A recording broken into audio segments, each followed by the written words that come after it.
They pushed the temp maid into the mute matriarch's room because the entire kitchen staff of the Kane estate wanted something to laugh about before lunch. Sadie Cole was the quiet single mother in a borrowed apron, the one the household staff called too poor, too timid, and too replaceable for anyone to bother remembering her name. For 4 years, the old lady of the estate had not made a single sound. Only her thin hands drew signs into the air signs the family dismissed as the old woman's episodes. No one bothered to look.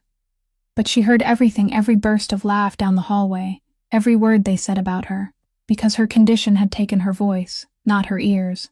That morning, the laughter died, because the maid did not back out of the room like everyone before her. She stood still, looked straight at the old woman's trembling hands and answered. Not just in fluent sign language, but in a private code that only 2 people left on this earth had ever known. The first was standing in that room.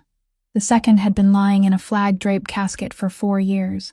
The old woman seized her wrist, pulled away the faded fabric band, and froze at the sight of a small falcon tattoo, like a mark someone had tried very hard to forget. At that exact moment, a voice came from the doorway, low, cold, accustomed to an entire city falling silent when it spoke. Who gave you permission to touch my mother? Ronan Kane, a man even the chief of police had to make an appointment to see, had no idea that the staff's cruel little game that morning had just opened the first crack in a secret buried with his brother's casket. And he knew even less of this. The woman in the apron standing in his mother's room was the last dying message his brother had ever sent home, carried on his final breath. If stories of quiet souls carrying a lifetime of storms make you want to listen to the very end, please like, share, and subscribe to our channel, then step with us through the gates of the Kane estate. At 3 o'clock in the morning, the old apartment complex on the eastern edge of Ashport was still sunk in a darkness thick with the smell of sea salt. In the one-room apartment on the 4th floor, Sadie Cole was already awake. She was always awake before dawn, a habit her body refused to forget, even though she had spent 4 years trying to forget it. She stood beside the small electric stove, cooking the last packet of noodles left in the cupboard, and doing the things she did every morning, with the practiced skill of someone who had turned survival into a craft. She lifted all the egg and the few thin slices of sausage into the pink bowl, with the picture of a ceramic rabbit with 1 chipped ear, Poppy's bowl. What remained, clear noodle broth with a few strands of scallion, she kept for herself. On top of the refrigerator, the glass jar with a crooked handwritten label reading Poppy's Christmas sat silent and still. The jar had once been heavy with loose change and bills folded into quarters.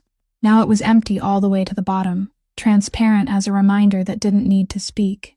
Sadie didn't look at it. She had learned that some things hurt more the longer you looked at them, so it was best to pass them by quickly. At 5:45, her phone vibrated. A message from Beacon Staffing, the service company that handed out work to her day by day, like handing out lottery tickets.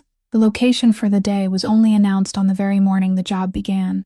That was their rule, and today the line of text that appeared made Sadie's fingers freeze in midair. Ravenhill Mansion, the Kane family, 1-week contract, janitorial position. She read it 3 times. In this city, the name Kane wasn't a name. It was a stretch of water that boats knew enough to avoid. And Sadie had more reasons than anyone in Ashport to stay away from that water. But refusing a job at the last minute meant Beacon would cross her off the list. And someone crossed off the list didn't have another packet of noodles to split in half. She closed her eyes for exactly 1 second, then sent back 2 words, I accept. At 7 o'clock, Poppy sat perched on the plastic chair, her cheeks puffed out around the last bite of egg, her little feet swinging to some song only she could hear. She was 6 years old, her hair tied into 2 uneven pigtails on purpose, because that morning she had insisted on tying them herself. She pushed the bowl of noodle broth toward her mother, frowning in the way of a tiny grown woman. Mommy, you're only eating broth. Sadie smiled, the smile she had practiced until it was perfect. I eat at work, baby. They cook really well there. Poppy nodded, believing her instantly, because 6-year-old children always believe their mothers, and that kind of faith was both a gift and a sentence for the mother who was lying. Before leaving home, Sadie sat down to retie her shoelaces. The toes of her work shoes had been peeling since the winter before, patched back together with a layer of clear glue spread so evenly it was almost invisible. Neat as the hands of someone who had glued them many times, who knew every crack in them by heart the way she knew every crack in her own life. In front of the elementary school gate, Poppy stepped off bus number 16 with her backpack on, ran 3 steps, then spun around. She lifted her little hand, spreading her thumb, index finger, and pinky into the sign for I love you, but as always, her pinky curled halfway down, turning the sign into a version that belonged only to Poppy in all the world. Sadie had never corrected her. Some mistakes were so lovely that correcting them would be a crime. She raised her own hand in answer, every angle of her fingers precise, and stood watching until the pink backpack disappeared behind the blue-painted iron gate. Then the smile on her face slowly went out, as if someone had turned down a lamp. Just before 8 o'clock, the bus dropped Sadie at the foot of the hill on the northern side of the city. Ravenhill appeared behind a row of old oaks, a massive block of gray stone looking down over Ashport Bay through windows as cold as the eyes of a night-hunting bird. The iron gate was 3 times taller than a person, its patterns twisted into the shape of black ravens. Sadie stood there longer than someone looking for work ought to stand. Every instinct in her screamed for her to turn back, that stepping through this gate meant stepping into the very water she had spent 4 years swimming away from. But behind her was the glass jar empty to the bottom, the last packet of noodles left behind on the breakfast table that morning. And ahead of her, deep inside her chest, a 4-year-old debt stirred softly, a debt shaped like a message that had never been delivered, heavy as if she had been carrying it on her shoulders for all those years. Poverty pushed from behind, the debt pulled from ahead. Sadie drew in a breath filled with salt mist and stepped through the gate. The kitchen at Ravenhill was as large as her entire apartment, gleaming with stone counters and brass, and packed with eyes that immediately priced her from head to toe before putting her in the lowest drawer. Someone snickered when they saw the glued toes of her shoes. Someone else called out over the sound of the coffee machine, loud enough for her to hear, that Beacon had sent another little mouse. A woman with her hair swept high stepped toward her, moving with the posture of someone in charge, her name tag reading June Calloway. She looked at Sadie as if she were an item delivered to the wrong address, then pressed a silver medicine tray into her hands, the corner of her mouth lifting into a smile Sadie would remember forever. Last room at the end of the east wing, the old mistress. Just take it up, sweetheart. Good luck keeping the job until lunch. Behind June. Someone covered their mouth. A young employee named Wesley secretly lifted his phone, half hidden and half not. Sadie looked at the medicine tray, looked at the long corridor ahead with its dark red carpet stretching into the distance, and asked nothing. She walked all 47 steps down the east wing, counting them from an old habit she couldn't break, and stopped before the final oak door. Behind it, there was a sound like something falling. Sadie placed her hand on the ice-cold brass doorknob. The door opened into a room flooded with morning light yet cold as a museum no one ever visited. On the rug beside the armchair, a tea tray lay tilted on its side, a porcelain cup shattered into 3 pieces, and in the middle of that scene sat an old woman with silver hair in a wheelchair. Her back turned to the window, her bony hands drawing urgent movements in the air that anyone in the kitchen downstairs would have called an episode of agitation. 2 maids were pressed into the farthest corner, one clutching a stack of towels as if it were a shield, the other whispering to Sadie in the voice of someone passing down a rule, telling her to just leave it alone, that Mr. Marsh had said so, that the old woman was only performing, that the more anyone soothed her, the longer it lasted, and the best thing was to clean up and get out. After saying that, the 2 of them slipped through the door and disappeared, fast as if the room were on fire. Sadie didn't leave. She stood still for the length of one breath, and did the one thing no one in this gray stone mansion had bothered to do for the past 4 years.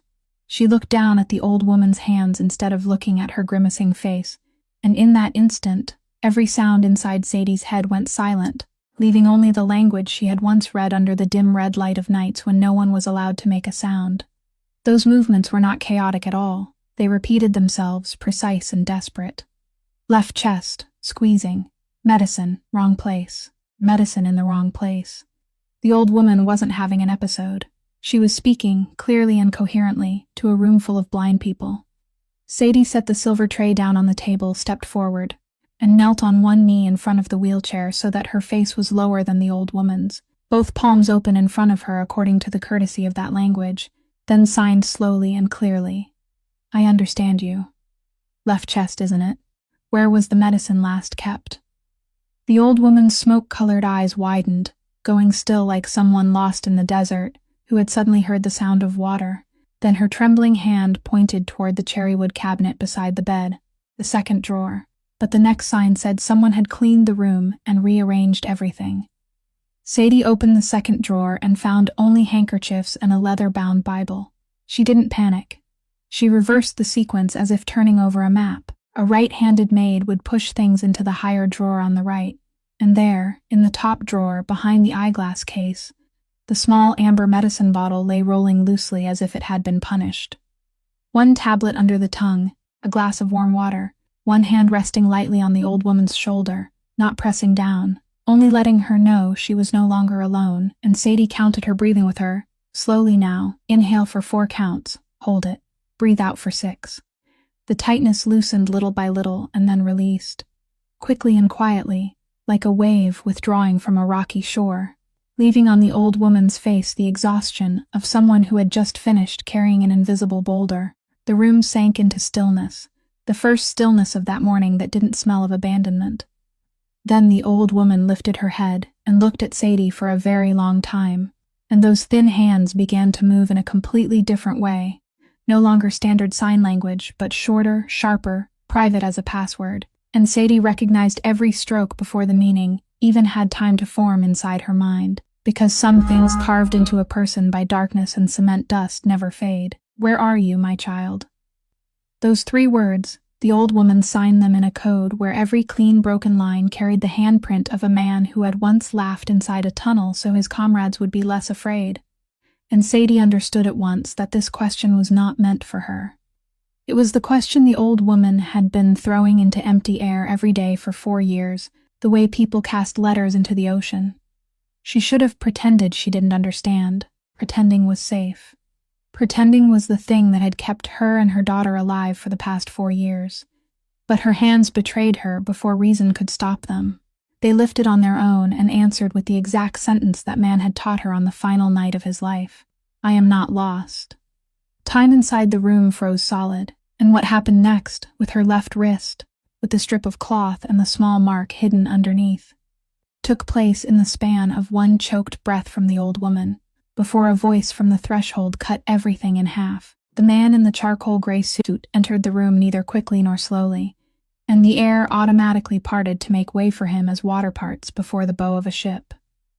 Up close, Ronan Kane was younger than the rumors, but his eyes were older than all of them, the gray of the bay before a storm, sweeping over the medicine tray, sweeping over the broken teacup, sweeping over his mother breathing evenly with the amber bottle in the palm of her hand, then stopping on the woman in an apron kneeling on one knee in the middle of the room. He didn't repeat the question he had already asked. He asked different ones, each one dropping slowly and heavily, like coins lowered into a deep well. Name. Which company sent you? What time did you start here? Who told you to enter this room? Sadie answered each question in the flat, steady voice. She had practiced through hundreds of document checks, her eyes fixed on his tie instead of his eyes, her hands hanging at her sides in the most harmless posture she knew. But the old woman didn't let go. She clutched the faded strip of cloth in her hand as if holding a fragment of bone from the dead, and her gaze moved back and forth between her son and the strange maid, with something smoldering inside it, something no one had seen on that face in 4 years. Ronan Kane saw it too, and perhaps that, more than the medicine tray or the broken teacup, was what made his jaw tighten. He turned toward the door and released one sentence over his shoulder, no louder than the turning of a page, yet it slammed every way out shut like the sound of a lock sliding into place. Follow me. You're not allowed to go home yet. Ronan Kane's study lay at the end of the west wing, past 2 sets of doors and a bodyguard, whose shoulders blocked almost the entire frame, and it didn't look like any study Sadie had ever cleaned in all her years of hired work. No family photographs, no certificates, not one unnecessary object, only dark walnut, a wall of glass looking straight down over the bay where the port cranes and stood like a flock of steel herons, and a broad desk on which, arranged with a cold and chilling neatness, there was already a file bearing her name. He sat down, without inviting her to sit, and turned through each page with the unhurried rhythm of a man who had the whole morning to take apart a watch. Sadie Cole. 28 years old, single mother, resident of the East Side. Clean rental history, clean credit history. No criminal record, no bad debt, not even a parking ticket. He read those lines aloud in an even voice, then looked up, and the next sentence was placed on the desk as lightly as a card turned face up. In my line of work, Miss Cole, a dirty record tells me a story, while a record this clean tells me a story someone has rewritten. Sadie kept her eyes fixed on the point between his eyebrows, an old technique, close enough not to be seen as avoidance, far enough that those gray eyes couldn't read anything. Inside her chest, her heart beat with a trained calm, the kind of rhythm she had thought she'd handed back along with the uniform. He turned to the Beacon Company skills form, his index finger stopping on one line. Sign language, fluent level. You listed this to get extra caregiving work, I understand that. It pays more than mopping floors. But what I saw in my mother's room this morning wasn't the fluency of a maid. Who taught you? Sadie had prepared this answer 4 years ago, had worn it smooth like a pebble carried in a pocket, and she took it out in the flattest voice she had. An old neighbor of mine was deaf. I helped her with groceries for years, and she taught me so the two of us could talk. The room was so quiet that the sound of a ship horn could be heard far out in the bay. Ronan Kane didn't nod, didn't shake his head, only looked at her for 3 more seconds with the eyes of a man who had just heard a wrong note in a familiar piece of music. And Sadie understood something that sent a coldness up the back of her neck. He knew. Not that he knew the truth, but that he knew this was a lie, 2 different things, and the second was sometimes more dangerous. This entire city bent its back to tell Ronan Kane the truth. The last person who had lied straight to his face must have done it a very long time ago, so long ago that he seemed almost curious. He closed the file, leaned back in his chair, and delivered his decision in the voice of a man, reading the terms of a contract. Starting today, you work directly for me, no longer through Beacon. Your only duty is to stay beside my mother. Triple pay, weekly, in cash if you want. In return, during working hours, you do not leave Ravenhill grounds, you do not leave the sight of my people, and you do not speak to anyone outside about anything you hear or see in this house. Sadie opened her mouth, and he stopped her first with a sentence that made her whole body stiffen. Except from around 5 o'clock to 7 o'clock in the evening. My car will take you home and pick you up. I know you have a child waiting for dinner at home. It wasn't the kindness in that sentence that chilled Sadie. It was the speed of it. She had stepped through Ravenhill's gate less than 4 hours ago, and this man already knew about Poppy, knew the school dismissal time, perhaps even knew the number of the yellow bus. That was not an offer. It was the way a big fish let a little fish know that the whole pond was already inside its mouth, and whether it spat her back out depended only on its mood. She said yes, because refusing would only make the net tighten, and because a part of her, the part that had knelt beside the wheelchair that morning, didn't want to refuse. When she was let out, a man was standing in the West Wing hallway, waiting for his turn to go in, over 40, close-cropped salt and pepper hair, a suit cheaper than his employer's, but eyes far more expensive, the kind of eyes that missed nothing and forgave nothing. He tilted his head to greet her with a smile thin as a razor blade, introduced himself as Gideon Marsh, head of security for the family, and said he hoped Miss Cole would understand if the procedures caused any inconvenience, that the safety of the Kane household was his life's work. Sadie returned exactly one nod, and when they passed each other, she felt his gaze slide down to her left wrist, where the strip of cloth had been pulled neatly back into place. A look that lasted only half a second, but she had survived long enough to know what half a second meant. That night, after the black car dropped her back in the East Side at exactly 5 o'clock, and Poppy had fallen fast asleep with her 2 crooked braids still refusing to come undone. On the other side of the city, in the row of offices behind Ravenhill's garage, Gideon Marsh sat alone before 2 monitors, one showing Sadie Cole's spotless Beacon file, the other showing a frame pulled from the East Wing hallway camera, enlarged around the woman's hands as they formed signs that didn't appear in any textbook. He lit his first cigarette at 11 o'clock. The light in his office stayed on until 3 o'clock. In the days that followed, Ravenhill witnessed something none of the servants knew how to name. A woman slowly coming back to life, little by little, as slowly as spring crawling through a forgotten garden. Every morning, after the medicine and breakfast were done, the old mistress of the mansion would wheel herself to the south-facing window, where the garden sloped gently down toward the bay, and begin the first conversations she had had in 4 years with someone who truly answered her. She pointed to the cluster of purple flowers beside the gravel path and signed its name, Lavender, then pointed toward the white patch beneath the oak and signed the word Lily of the Valley. And Sadie sat on the low chair beside the wheelchair, answering each name, adding a question, an observation, sometimes a small joke that made those thin shoulders shake with soundless laughter. Her name was Maeve. Sadie learned that not from a file but from Maeve's own hands. When she signed her name on the second morning, along with a sentence that made Sadie bend down and pretend to fix her shoelace to hide her eyes, saying that it had been a very long time since anyone had asked my name. Here they only call me the old mistress, as if naming an aging piece of furniture. And there, beside that window, through story after story stitched together by signs, the past of the house opened before Sadie like an old album being turned by trembling fingers. Maeve's mother, the grandmother of the 2 Kane sons, had been deaf from birth, so Maeve had grown up with 2 languages, one spoken with her mouth to the outside world, and one spoken with her hands to the woman who had nursed and raised her. And of those 2 languages, the language of the hands was where her heart lived. She passed it on to her firstborn son as if passing down a family treasure.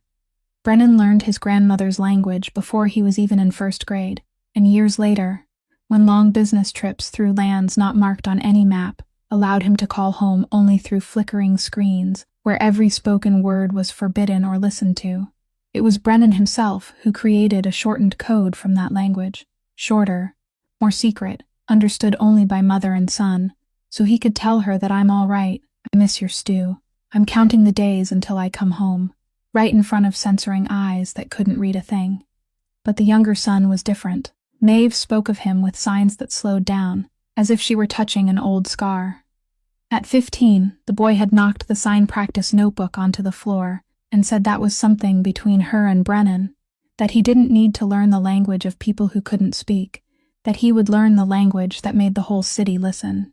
He learned exactly that language.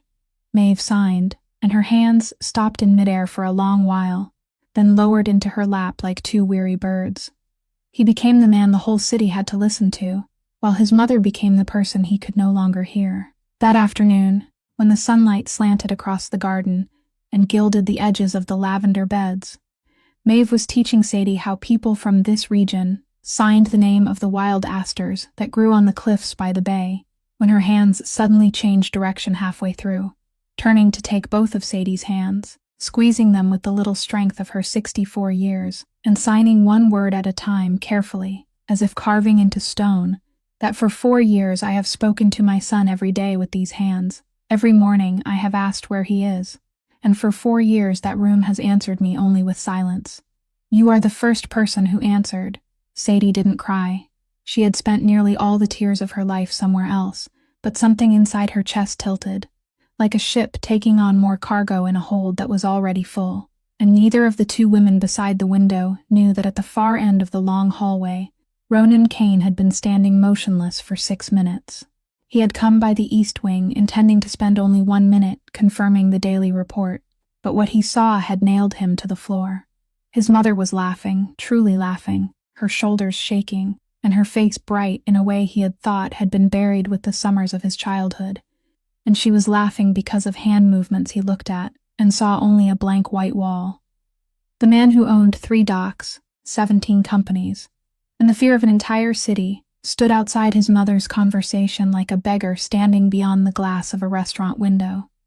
He turned on his heel before anyone could notice, and his footsteps that day were heavier than they had been the day before. But if something inside Ronan Kane had shifted, the outside world was not allowed to know it, because that very afternoon Sadie was ordered to bring coffee down to the study and became the unwilling witness to a trial. The man standing in the middle of the rug was the manager of dock number 3, a man broad as a table with hands full of gold rings, sweat spreading across his collar, explaining that the missing containers were only an accounting mistake.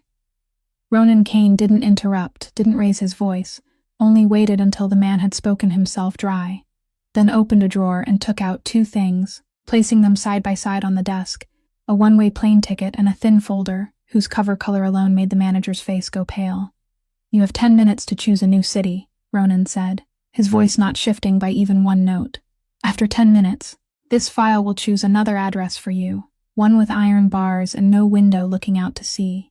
The man, half again as large as his employer, staggered out like someone seasick, and throughout the entire scene, Sadie stood in the corner of the room, with the coffee tray in her hands, not a flicker of disturbance in her, because she had once witnessed courts where the sentence was carried out before the verdict had finished being spoken. Ronan Kane saw that. He saw a maid witnessing the naked power of the Kane household without her breathing changing at all, her eyes neither turning away nor growing curious, only taking it in, like the eyes of someone used to standing in rooms where human fate was decided. And for the second time in 1 week, the man who believed in nothing but evidence felt a question lodged in the center of his chest that no clean file in the world could answer. There are things the naked eye cannot see, but a mother's eyes never miss them, and Maeve Kane had been a mother long enough to read even the things people hid more carefully than a tattoo beneath a strip of cloth. She began to notice from the smallest details.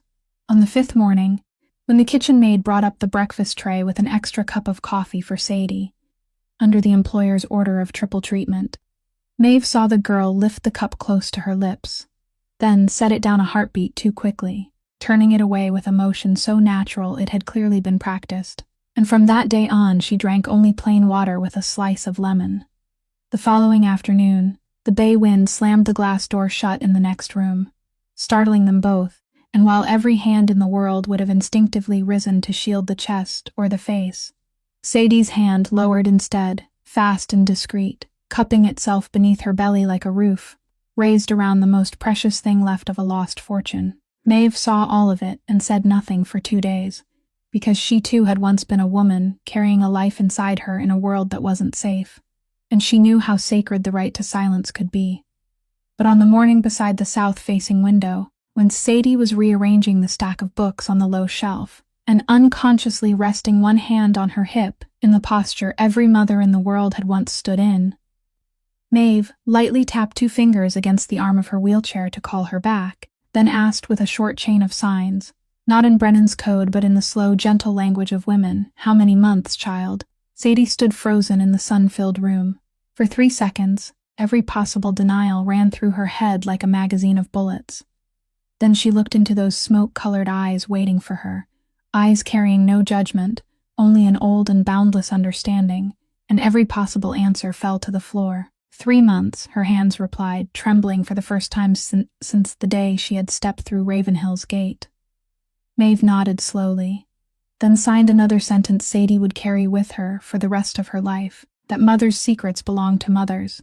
And in this house, my hands have kept one secret for 4 years, there's still room enough for one more. And that night, in the small apartment in the East Side, after Poppy had fallen deeply asleep, with her stuffed rabbit tucked beneath her chin, Sadie sat for a long time beside the windowsill, and for the first time in months, she allowed herself to remember the man who had brought her to this state.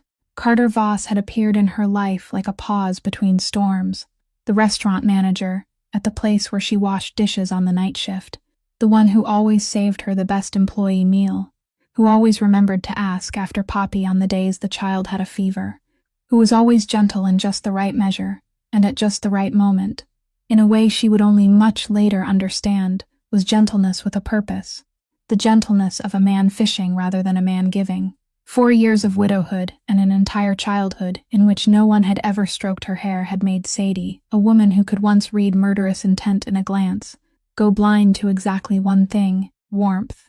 She had trusted him enough to give him a key to her home, trusted him enough to tell him about the glass jar on top of the refrigerator, and the savings book filled with 4 years of careful scraping for Poppy's future.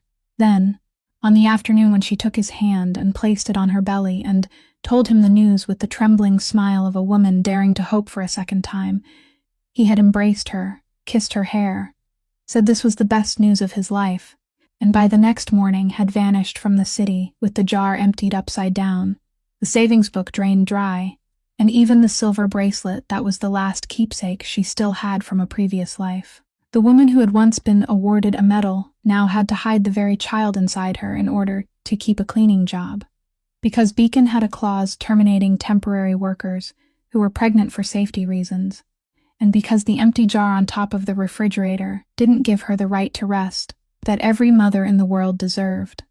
She placed her hand on her belly in the dark, where a tiny life was growing without knowing it had been conceived by a lie, and whispered without sound, "It's all right, baby. Mommy has walked through places far darker than this."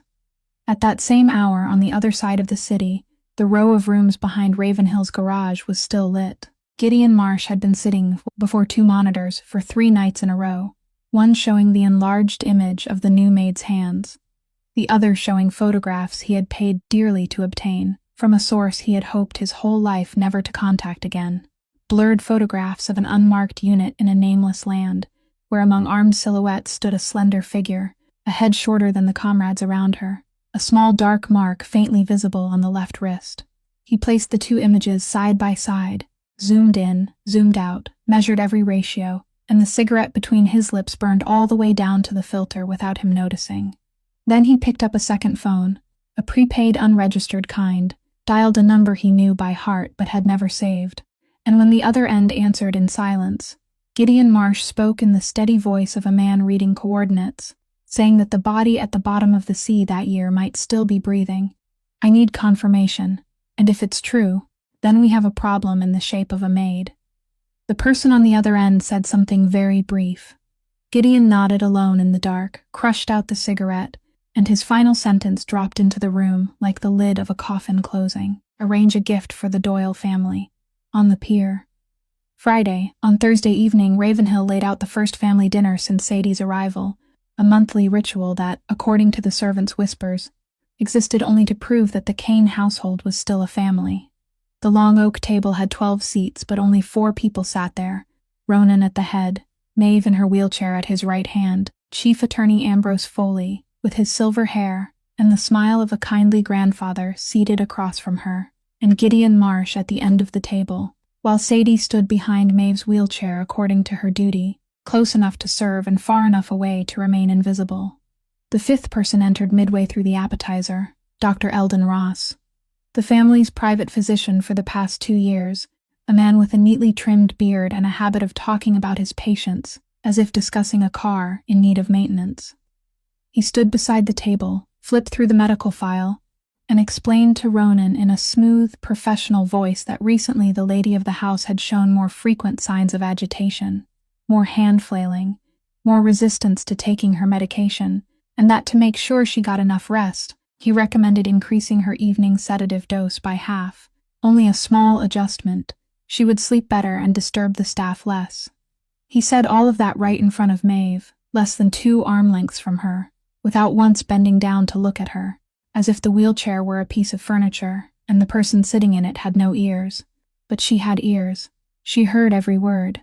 Sadie stood behind her, so she saw the whole thing the rest of the dinner table did not see. Maeve's thin hands lifting and beginning to object, slowly, clearly, desperately, saying that "I'm not agitated, that medicine makes me dizzy. It slows my heart, I've been trying to say this for weeks, please don't increase it."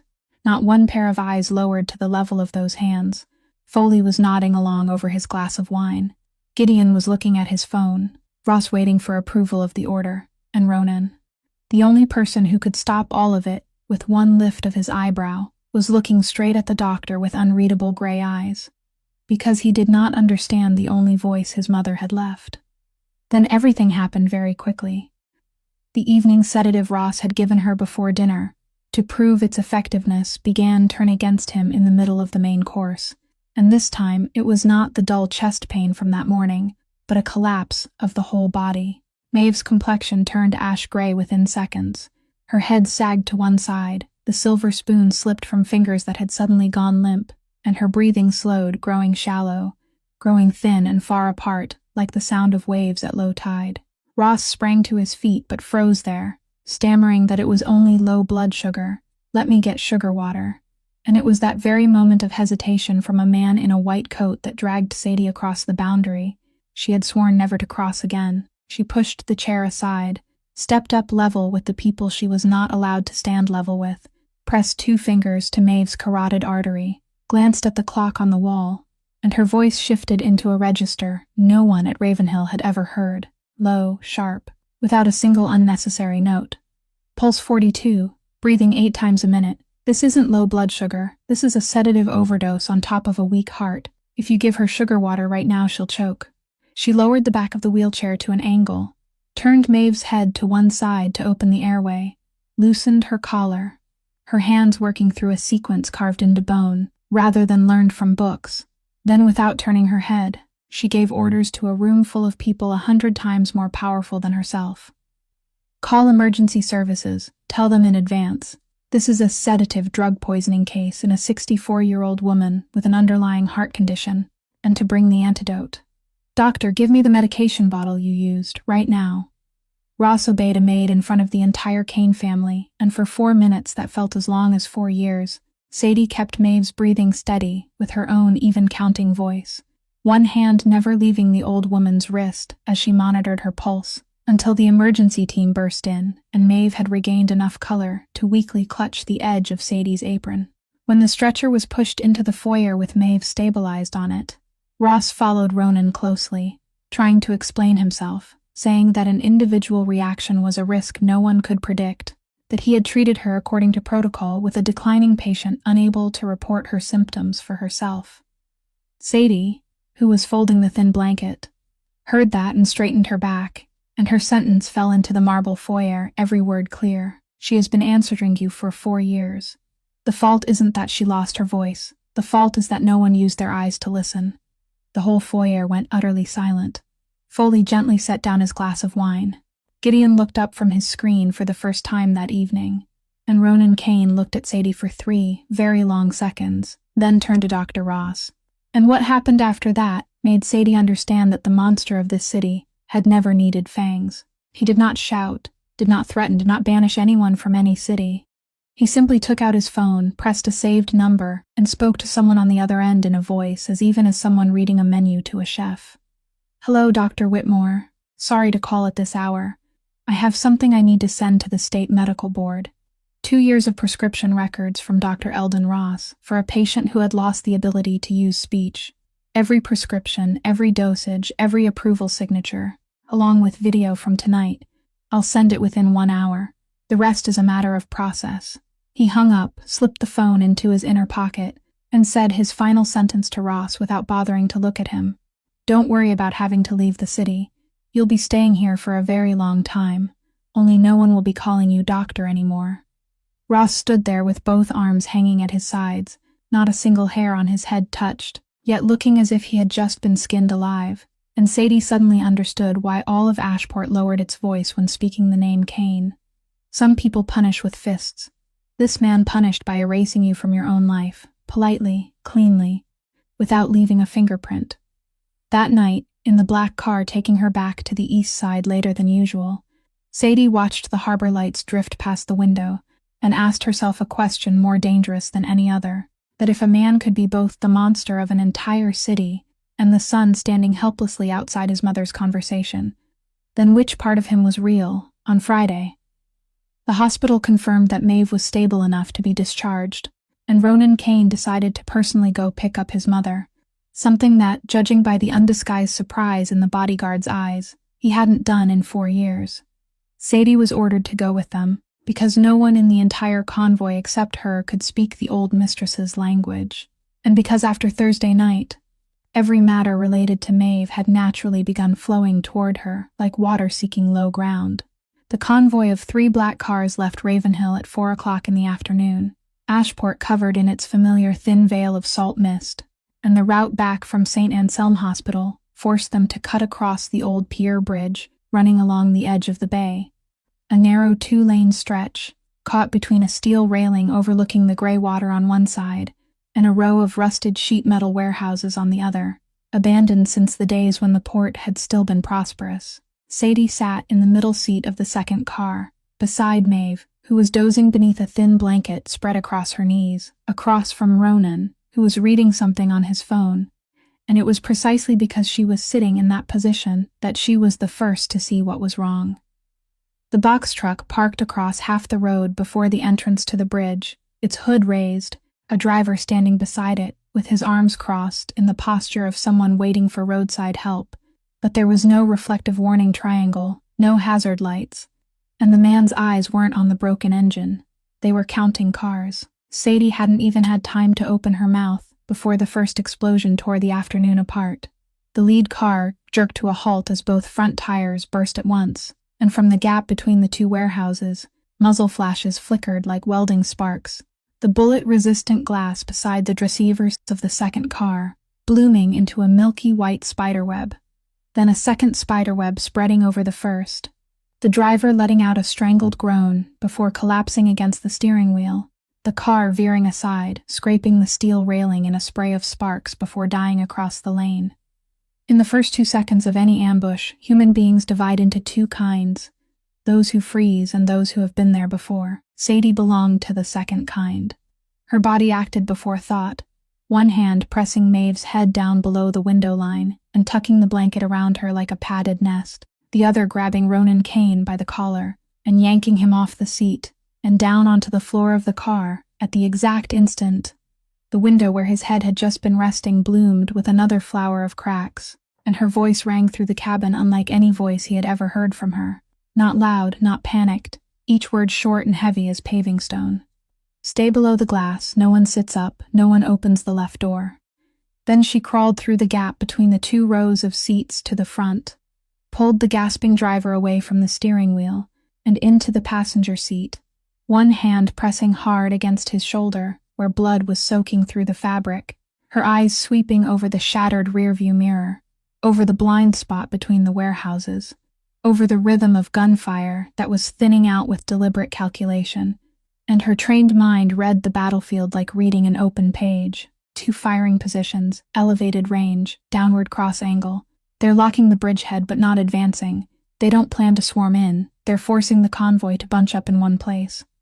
"Ty," she said to Ronan without turning her head. "Give me your tie, right now." And the man the entire city had to request an appointment to meet removed his gray silk tie faster than any order he had ever obeyed in his life, placed it into that outstretched hand, then lay still on the floor of the car, watching his mother's maid roll the silk strip into a tourniquet around the driver's shoulder, tighten it, twist it, and lock it in place with the silver tie clip, every movement compact and precise as if she had done it 1,000 times in another life. "They've left the right lane open," Sadie continued, her voice still even as a count. "They want us to abandon the cars and run back toward the warehouses. That direction is the real feast table, so we do the opposite." She reached over the driver's shoulder, shifted into reverse, and shouted commands over the radio crackling with panicked calls from the car behind them. "Car 3, ram the rear and open a path. Reverse at full speed in the right lane. Hug the railing. Don't stop for anything. Leave car 1. People from car 1 stay low and move along the side of car 2. Go." The convoy shuddered into motion under the orders of a woman in an apron, the 3 cars reversing out of the kill zone through the grind of metal, and the sound of bullets tapping against the vehicle bodies, thinning, then dying out completely, exactly as she had read it, because those men had not been paid to chase. They had been paid to make everything look like something. And that something revealed itself at the final curve of the bridge, when the heavy motorcycle of a rear guard roared across the head of the convoy at a safe distance, slow enough for every eye to see the embroidered red wolf crest of the Doyle family on the shoulder of his jacket, displayed so blatantly it was like a business card pinned to his chest. Sadie watched that crest and felt the familiar taste of metal rise in her mouth, because she had seen staged performances like this on another battlefield. A real assassin hid his face to the very end. Only a man who wanted to frame someone wore a uniform to kill. The convoy reached Ravenhill at nightfall, Maeve safe without a scratch and taken straight back to her room by the nurse. The driver picked up by an ambulance right at the gate, with the gray silk tourniquet still perfectly in place, making the medical workers ask one another who had done it, while Ronan Kane stepped down from the car with his collar open, and gray eyes that, for the first time in his life, couldn't fully conceal what was happening behind them. He rounded the front of the car, intending to say something to Sadie, and at that exact moment her legs buckled. Not because she had been hit by anything. The tension that had held itself rigid for the past 40 minutes chose the first safe moment to demand payment, a twisting pain rising from low in her belly that forced Sadie to brace herself against the hallway wall as she slid down, her breathing breaking apart, and both her hands, the hands that had just saved 3 cars and 11 people, now knew only how to cup themselves around her stomach. For 1 second, the stone hallway of Ravenhill froze solid, the bodyguards still not used to seeing their employer take orders from anyone, and now even less certain what to do when the person giving those orders was sliding down the wall. And it was in that frozen second that Ronan Kane crossed through all of them. He dropped to one knee on the stone floor, the left sleeve of his jacket still torn in a long slash from when the car window had exploded and still leaking a dark stain across the gray fabric. But those arms slid beneath Sadie's back and behind her knees and lifted her from the floor as gently as if lifting something that might vanish. And then the whole of Ravenhill, where for 4 years the master's voice had only ever been heard at one cold and even volume, heard Ronan Kane shout for the first time. Call a doctor. Call the port medical helicopter. Don't wait for an ambulance. Rear lawn landing pad. 2 minutes. That shout ran down the corridors like a small earthquake, making a tray fall in the kitchen, making June Calloway stop dead in the middle of the stairs, with her eyes wide open, making people who had believed their employer had no pulse look at one another, and in the arms carrying her past all those faces. Sadie tried to say through broken breaths that I'm all right, it's only a cramp, I just need to be checked, while the man carrying her answered with exactly one sentence. His voice lowered now, but harder than it had been when he shouted, saying that you gave orders for 40 minutes on that bridge. The next 40 minutes belonged to me. The helicopter painted in the colors of the Kane Port Company lifted off from the rear lawn just as the mansion lights came on, and at St. Anselm Hospital. People witnessed something that would be retold during night shifts for years afterward. Ronan Kane stood in the middle of the emergency lobby, one hand still marked with the driver's dried blood, called the private number of the head of obstetrics directly, and when the sleepy doctor on the other end said it was 3 o'clock in the morning and she was off duty, he answered in that familiar menu-reading voice, Dr. Hale, this is Ronan Kane. In 15 minutes, my car will be outside your house. You may wear your pajamas. This hospital's maternity wing is in the building bearing my father's name, and the woman lying inside it is more important than both our sleep put together. Then he sat down. Not in the first-class waiting room, the hospital hurriedly opened, not in the director's leather chair being offered to him, but on the faded blue plastic chair in the hallway right outside the examination room, the kind of chair meant for poor husbands and worried children. And Ronan Kane sat there for 70 minutes, elbows braced on his knees, both hands stained with dried blood clasped tightly together and lifted to his forehead, motionless as a statue carved out of waiting itself. And if anyone had been brave enough to come close, they would have heard his lips moving without sound, repeating something that was not an order, not a calculation, something very much like the words of people kneeling in church, except this man had forgotten how to kneel long ago, so he prayed without knowing he was praying.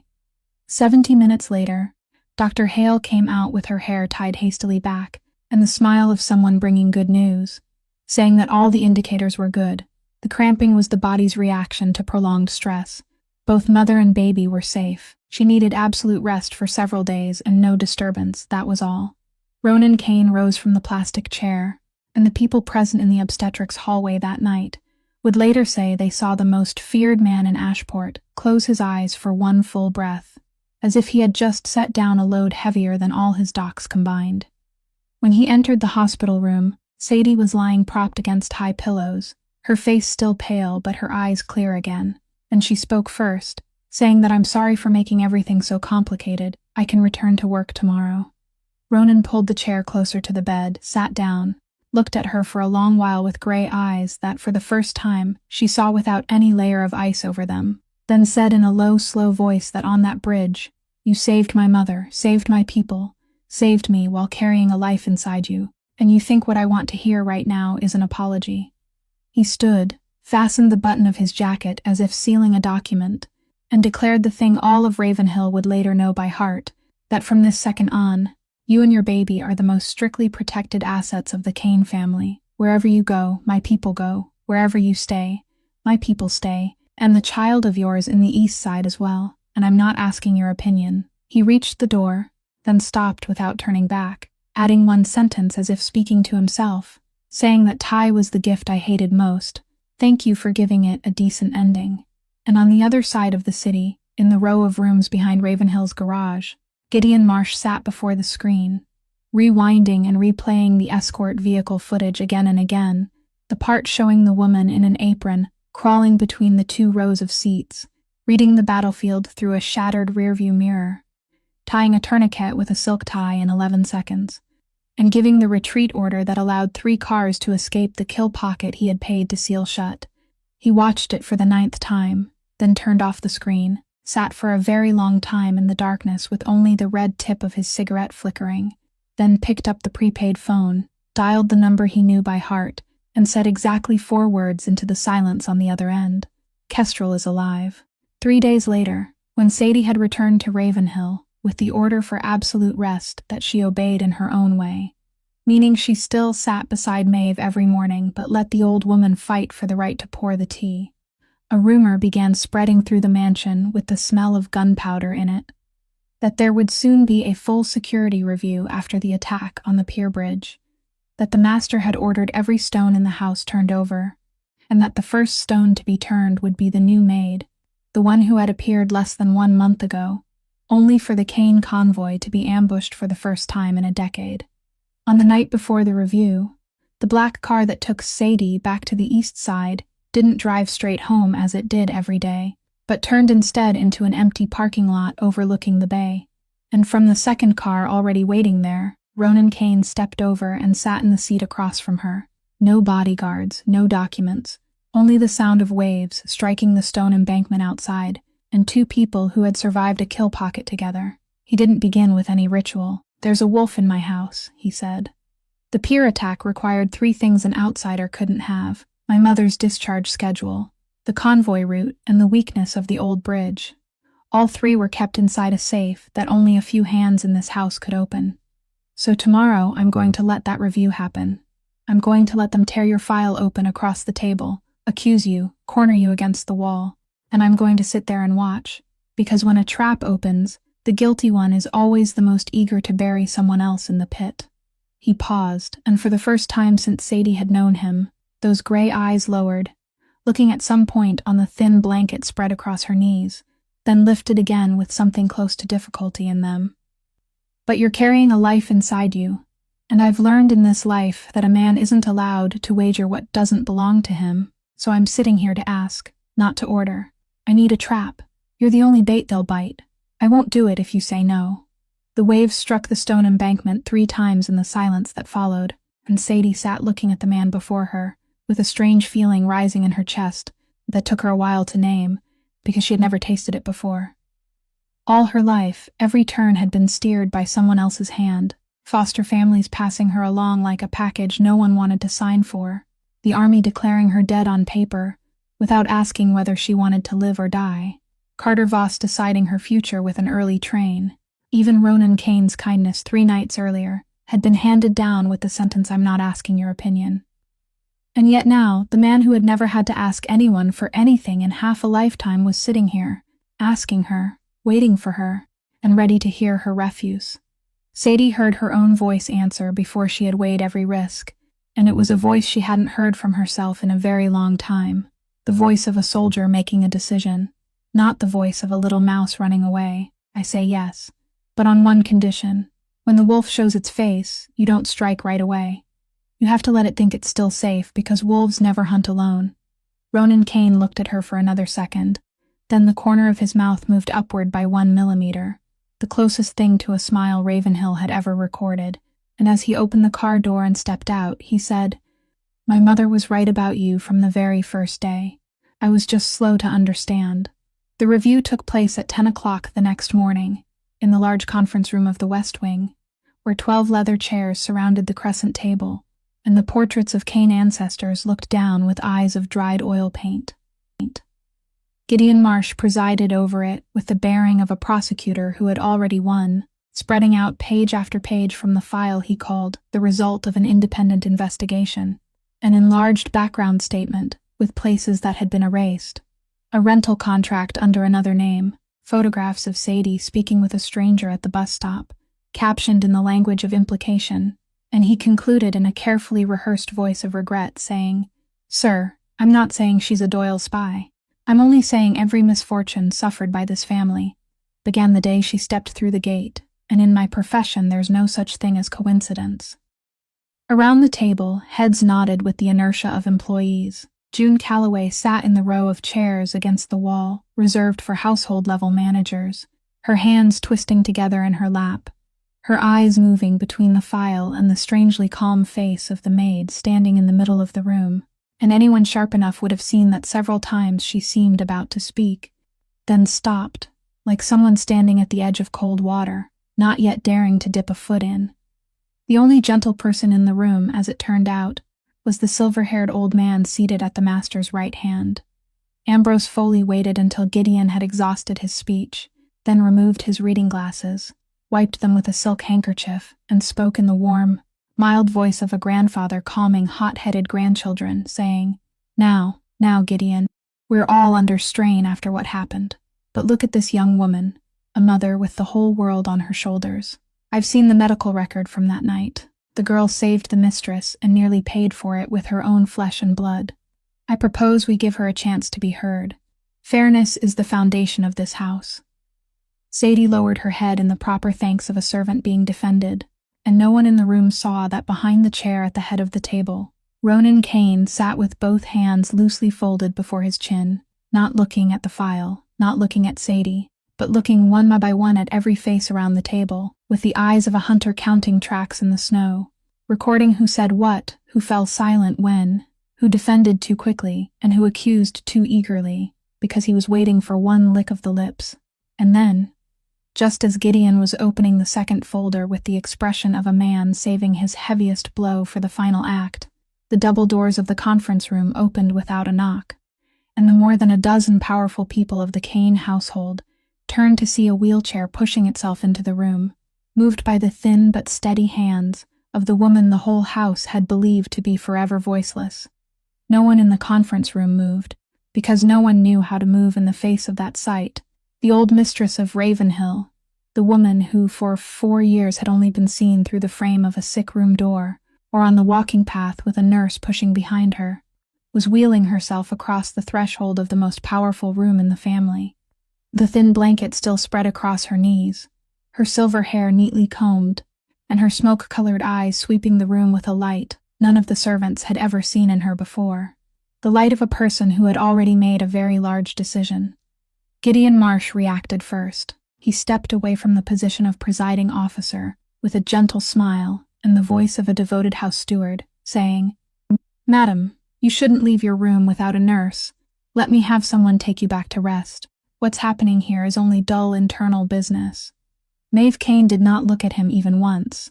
She wheeled past him as if passing an empty chair, moved into the center of the room, stopped in the open space right beside where Sadie was standing, turned the wheelchair to face the crescent table, and all the faces around it, then placed both hands on the armrests, and did the thing the 3 leading specialists in the state had once signed documents declaring she would never be able to do again. She spoke. The first sound did not come out as a complete word. It broke from her throat like a rusted hinge forced open with every bit of strength she had, hoarse, distorted, trembling.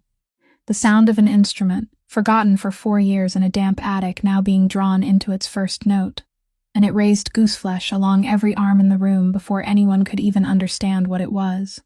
Then she drew breath a second time, deeper, more painful, and this time the name came out clearly, each syllable spelled by all 4 years of silence gathered into one place. Brennan. The reading glasses in Ambrose Foley's hand stopped halfway through being wiped. One senior manager dropped his pen and didn't pick it up. June Calloway lifted both hands to cover her mouth and kept them there, tears streaming through her fingers without her noticing, and Ronan Kane rose from the chair at the head of the table slowly, as if being pulled upward by an invisible cord. He looked at his mother without blinking, and on the face the whole city described as carved from stone, something was literally melting, because the last time he had heard this voice, it had been screaming his brother's name beside a phone fallen on the kitchen floor, and then it had gone silent for 4 years like a lighthouse whose fuse someone had pulled. Maeve was not finished. She raised her right arm, and with a slow, deliberate, unmistakable motion, pointed straight at Sadie Cole's left wrist, where the faded strip of cloth lay still beneath her sleeve, then turned that finger toward her younger son, and her hands shifted into the familiar language. signing each movement large and clear enough for anyone who had studied signs for even 1 hour to read. Ask her about your brother. The room became a photograph. Gideon Marsh stood 3 steps away with the second file still open in his hand, and in one very brief instant, one that only Ronan, from his place at the head of the table looking down over the whole scene, could see, the man's face went completely blank before he managed to put his look of concern back on, like an actor whose stage lights had been cut in the middle of a line. Ronan Kane recorded that half-second in a safe inside his mind, locked it away, then did what the whole room was holding its breath to hear. He dismissed them with a single sentence that allowed no argument, saying the review is over. Everyone out, Marsh, you as well, and no one stands within 20 meters of this room. When the double doors closed behind the last person, only 3 people remained in the room, along with the memorial portraits of the ancestors on the wall. Ronan stepped down from the head of the table, came to kneel on one knee in front of his mother's wheelchair, took the 2 hands that had spent every last bit of strength on a single name, and pressed them to his forehead for a very long time. Then he lifted his head, looked at Sadie, and asked in the voice of a man who had already made room for every worst possible answer, "You knew my brother." Sadie looked at the woman who had burned through 4 years of silence to open a path for her, looked at the man kneeling on the floor with eyes that were no longer the eyes of a boss, and she understood that the door she had been bracing her back against for 4 years had just been lifted off its hinges by the hand of fate itself. She unwound the strip of cloth from her wrist, letting the falcon mark show beneath the conference room lights, and spoke in the calm voice of someone setting down a burden she had carried for far too long. "I was there. The night your brother died, I was the last person with him, and I need you to hear this clearly before anything else. He didn't betray anyone. I don't know what they told you, but Brennan Kane didn't sell out his comrades. He was the one who was sold out." Ronan Kane stood very slowly, and when he spoke his voice dropped, so low it was almost no longer sound, but a movement of air, the kind of voice that those who had once heard it learned never to want to hear again. "By whom?" Sadie looked straight into those gray eyes and answered with the sentence that would tear open the rest of the story. "The answer is in what I've kept for 4 years." In the room where only 3 people remained, and the afternoon light was slowly leaning across the old portraits, Sadie pulled a chair over and sat level with Maeve's wheelchair, so the old woman could read her lips, and so Sadie's hands would be free to sign the most important parts alongside her words. And then she began telling the story she had buried so deep that sometimes even she had almost believed it belonged to another woman. "My birth name wasn't Cole," she said. "I was once Sergeant First Class Sadie Merrick, a medic with an unmarked reconnaissance unit, and before I was Merrick, I was nobody at all." She had grown up with no one to lose, passed through 7 homes before she turned 18. Then the army gave her a family, and one night at Iron Tide took it all back. My husband was Sergeant Daniel Merrick, a combat medic in the same unit. We were married in a field chapel with a leaking tin roof and a chaplain who smiled through the whole ceremony. And your brother, Mr. Kane, was our second in command. The man the whole team called the tower behind his back, because wherever Brennan Kane stood, people felt there was still a way home. The operation was codenamed Iron Tide. The target was a coastal compound in a land I'm still not allowed to name, and the plan was clean on paper: entry by water, extraction through an old flood tunnel system running beneath the cliffs, everything calculated down to the minute of the falling tide. But that night, we swam into a trap that had already been laid. The retreat route, which only command and the map supply contractor were supposed to know, had been in enemy hands before we ever entered the water. They waited at the exact turns only we should have known, and within 10 minutes, an 11-person team was torn into 2 halves in 2 branches of the tunnel. My half was with Brennan, the other half had Daniel. Sadie stopped there for 1 beat, both hands settling over her belly by reflex, then continued in a voice so even that the evenness itself hurt to hear, saying that the last time I heard my husband's voice was over the radio, when the other tunnel branch began collapsing section by section, and every frequency was filled with the noise of breaking steel. He didn't scream, didn't panic. He only spoke in the same voice he used when coaxing me to eat breakfast, saying, "Get back to our child, I'll be right behind you." And then that frequency went silent, and it has stayed silent until now. Our branch wasn't any better. The exit collapsed behind us, the water rose with the tide, and Brennan Kane did what men like him are born to do. He pushed all 6 survivors from both branches toward the only breathing escape slit left, then turned back alone to hold the narrow stretch of tunnel where the enemy was feeling its way toward us, trading himself for 11 minutes. And those 11 minutes are the reason 6 human beings are still alive somewhere across this country today. When I crawled back to find him, the tunnel ceiling had dropped low, and he could no longer walk. We had just enough time together that neither of us could afford to lie, and in that time, Brennan Kane did 3 things. He took off the dog tag hanging around his neck, showed me the tiny groove along the edge where the tag had been milled hollow and sealed, and said, "Everything is in here, the names, the money trails, the signatures that sold our retreat route. You keep it, and don't trust anyone in uniform until you know that uniform is clean." The second thing he did was teach me a sequence of signs, making me repeat them until I knew them by heart, his mother's private code, and a message in that very code. He told me that if you live and I don't, find her. She will ask you a question she asks every day, and you answer with this. Mother will understand that I'm not lost, I'm only coming home by another road. The third thing he did was smile, the kind of smile I'll never be able to describe properly, and tell me to go. Sadie lifted her eyes to Maeve, whose hands were trembling on the wheelchair arms, but whose eyes were wide, dry, and bright, like someone watching rain return after 4 years of drought, and she finished telling the part that belonged only to her, the part that existed in no report. I made it out to the sea, and woke up on a fishing boat 3 days later, and by the time the system found me, I had already understood how dangerous the dog tag in my hand really was. The names inside it had arms reaching all the way into the highest offices, so they gave me a choice that wasn't a choice. Sergeant First Class Sadie Merrick was killed in action with her husband and comrades.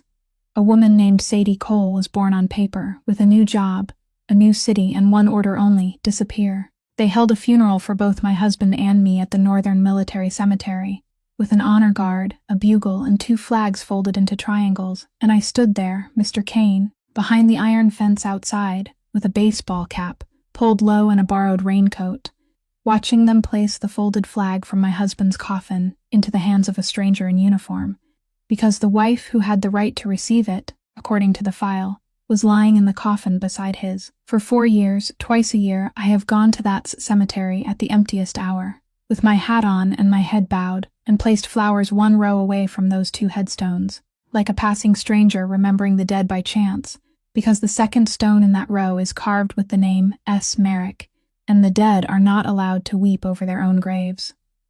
The room went silent for a very long time after that sentence. Maeve Kane slowly lifted both hands, not signing anything, only opening them wide, and Sadie understood that language that needed no learning. She left the chair, knelt beside the wheelchair, and let Brennan's mother hold her, 2 women who had stood on 2 sides of the same stone marker, while behind them, Ronan Kane stood with his back turned, looking out the window toward the bay, his shoulders motionless, only his right hand tightening slowly around the wooden chair back, because inside his mind, 4 years of rumors about his brother's betrayal, 4 years of humiliation bowing his head before the pitying looks of the harbor world, 4 years of his mother's silence and an altar with no portrait, all of it was being rewritten by a stranger's hand, and at the end of that page being rewritten was a line he repeated again and again inside his head like a man sharpening a blade, that he didn't betray anyone.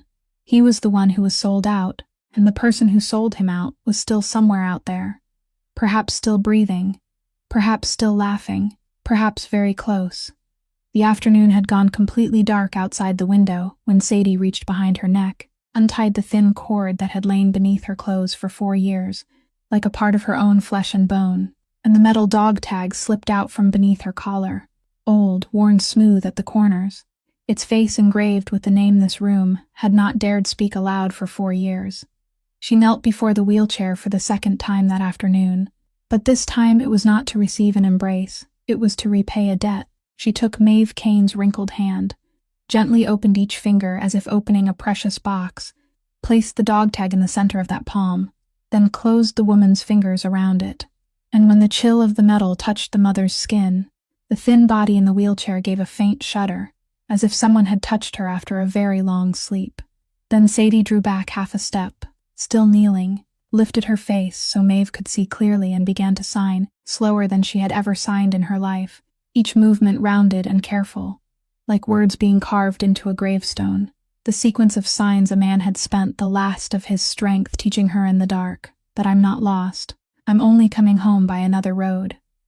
Maeve Kane read the sentence to the end without blinking, then did something that stopped time in the room. She lifted the dog tag and pressed it against the left side of her chest, exactly over her heart, bowed her head, and held it with both hands as if holding an infant, and her shoulders began to shake. Not a single sound escaped, because even her crying had been taken away by those 4 years. There were only tears falling straight onto the old metal, drop by drop, striking her son's name in the last language every mother in the world understands. The final message had come home, 4 years late, but it had come home. By the window, Ronan Kane had still been standing with his back turned, the room seeing only his shadow against the darkening bay sky. And then those sharp enough to notice saw something all of Ashport would have paid in gold to witness: the shoulders of that man, the shoulders that had never bent beneath any funeral, any sentence, or any gun barrel, were trembling, only slightly 2 beats, 3 beats, like a stone tower realizing its foundation had rested on a lie for 4 years. Then he drew in a very long breath, and when he turned back, his face had gone smooth again, but his eyes had not been quick enough. They were red at the rims and wet at the bottom, and he no longer bothered to hide it. Maeve lifted her head from the dog tag, looked at Sadie for a long while, then took her hand, placed the dog tag back into Sadie's palm, and closed her fingers around it just as Sadie had done for her, then signed slowly that it has traveled with you for 4 years, through places I don't dare imagine. It knows your warmth now. Keep it for another stretch of road, until every debt has been paid. Sadie nodded, slipped the cord back around her neck, then pointed to the edge of the tag, to the groove as fine as a hair that had been sealed with resin, and said to Ronan that what you need is inside this. Half an hour later, on the desk in the West Wing study, beneath the only lamp turned on in the whole building, a memory chip no larger than a little fingernail lay in the center of a black silk cloth like a bullet removed from a wound, and the private technician Ronan trusted most, a quiet old man who had once worked in naval cryptography, inserted it into a reader not connected to any network. The files opened in silence: bank statements from an overseas territory, transfer schedules matching the milestones of the operation down to the exact day, with the code name Iron Tide appearing undisguised, a photographed agreement to provide route information bearing the stamp of a front security consulting company, and on the buyer's signature line, repeated across 4 different documents in unmistakable left-leaning ink, a name that made Ronan Kane's hand slowly tighten against the wooden desk: Gideon Marsh. No one said anything for a long while. Then the old cryptographer was the first to speak, his voice dry as old paper, saying, "Sir, there is something strange. I've broken dirty records for 30 years, and greedy brokers usually leave trails like pigs crossing a field, but the structure of the shell companies in here is completely different. Layers inside layers, locks bracing locks, exemption clauses woven together like steel mesh. The man signing may be Marsh, but whoever designed this maze was educated in a different school, the school of men who swear oaths before a court." Ronan had not yet answered when there came a knock at the door, and Ambrose Foley walked in with his coat over one arm, saying gently that he had heard something was happening, and as chief counsel he asked to be informed. When Ronan, after 3 seconds of consideration, briefly explained the existence of the chip and the name on the signatures, the silver-haired old man listened with exactly the right degree of shock for someone who had just learned there was a wolf sleeping under the same roof, then suggested in a kindly voice, as if offering to pour more tea, that this was now evidence in a major federal crime, and to preserve its legal value, it would be best for the boy to hand it over to him for sealing and storage according to proper procedure, because one mistake in the chain and the defense attorneys would tear it apart in court. The room went still for 1 beat, and Ronan Kane looked at the man who had held him on the day he was born, then answered in a voice as soft and sealed as a cellar door, saying, "Thank you, Uncle, but this thing will sleep in my safe tonight.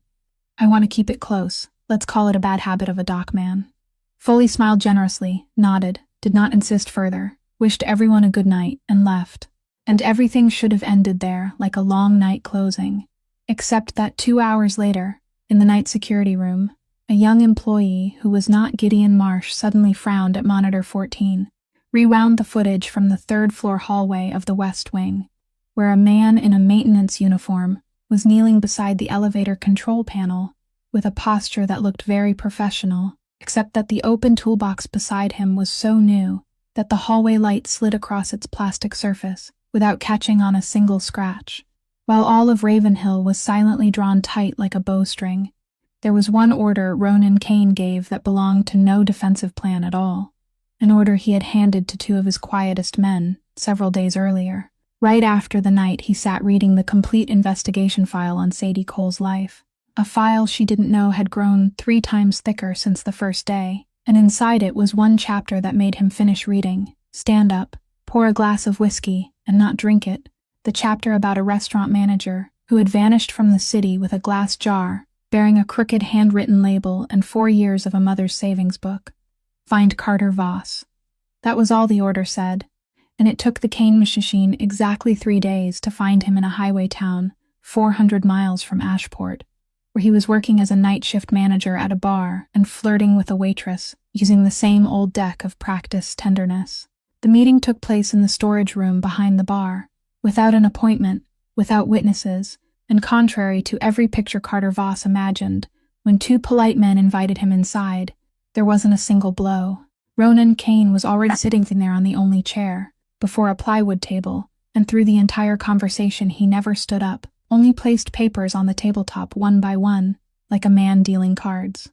The first sheet was a statement reconstructed down to the last cent, $742 in loose change, and bills folded into quarters from a glass jar. $4,600 from a savings book, opened, with wages earned washing dishes on the night shift. An old silver bracelet valued at $20, in a pawn shop on Harrow Street that he had sold for $15. Carter Voss looked at those numbers and began to sweat, because there was something colder than any threat in the fact that a stranger knew the exact amount of those $15. The second sheet was a prepared employment contract, stamped by a seafood processing company in Alaska, assembly line worker position, 12-hour shifts, shared dormitory, term left blank, and the third sheet was an automatic payment authorization, under which, every month from his wages, a sum would flow into a trust account newly opened in Ashport, under the name of an unborn child he had never once asked about, flowing steadily until the stolen amount had been repaid with interest. And after that it would keep flowing, because as Ronan Kane explained in the voice of a man reading insurance terms, a debt to a glass jar can be paid, but a debt to a child is paid for life. Carter Voss stammered and asked what would happen if he refused, and Ronan Kane fully lifted his eyes to look at him for the first time, a look that lasted long enough for the man to remember exactly whom he was speaking to. Then he said that nothing would happen. You can go on living your life, except every bar, every restaurant, every hotel within 1,000 miles of here buys liquor, fish, and table linens from companies I can reach with one phone call, and you will have absolute freedom in a world where there is no place left willing to hire you. He signed all 3 papers with a hand shaking so badly that his signature came out crooked, and only after he had finished signing did Ronan Kane stand, adjust his cuff, and deliver the final sentence of the meeting in a voice that slowed down, each word set into place like paving stone, saying there is one more thing. She will never know about this conversation. Not a letter, not a call, not one text message, and if you ever think of showing up in front of her one day to take credit. He did not finish the sentence. Some sentences don't need to be finished. They complete themselves inside the listener's imagination. And Carter Voss's imagination must have worked very well that night, because he boarded a flight to Anchorage that very weekend and never returned to the Northeast again. And in Ashport, on an ordinary Tuesday evening, Sadie Cole was folding Poppy's clothes when her phone vibrated with a bank notification. Dear customer, a trust account naming your child as beneficiary has just been activated and has received its first transfer. She read it 5 times, called customer service, and received only the answer that the account had been legally established through a trust office. The settler had requested anonymity. The customer could not close it, and only the child, upon turning 18, would have that right. Sadie sat down on the edge of the bed in the small apartment, looking at the bright screen in the dark, and did something she rarely allowed herself to do. She let 2 tears roll down without wiping them away. Because she did not understand, she could not understand. All her life the world had only taken from her. And never had an unknown hand placed something into her child's hands without demanding it back.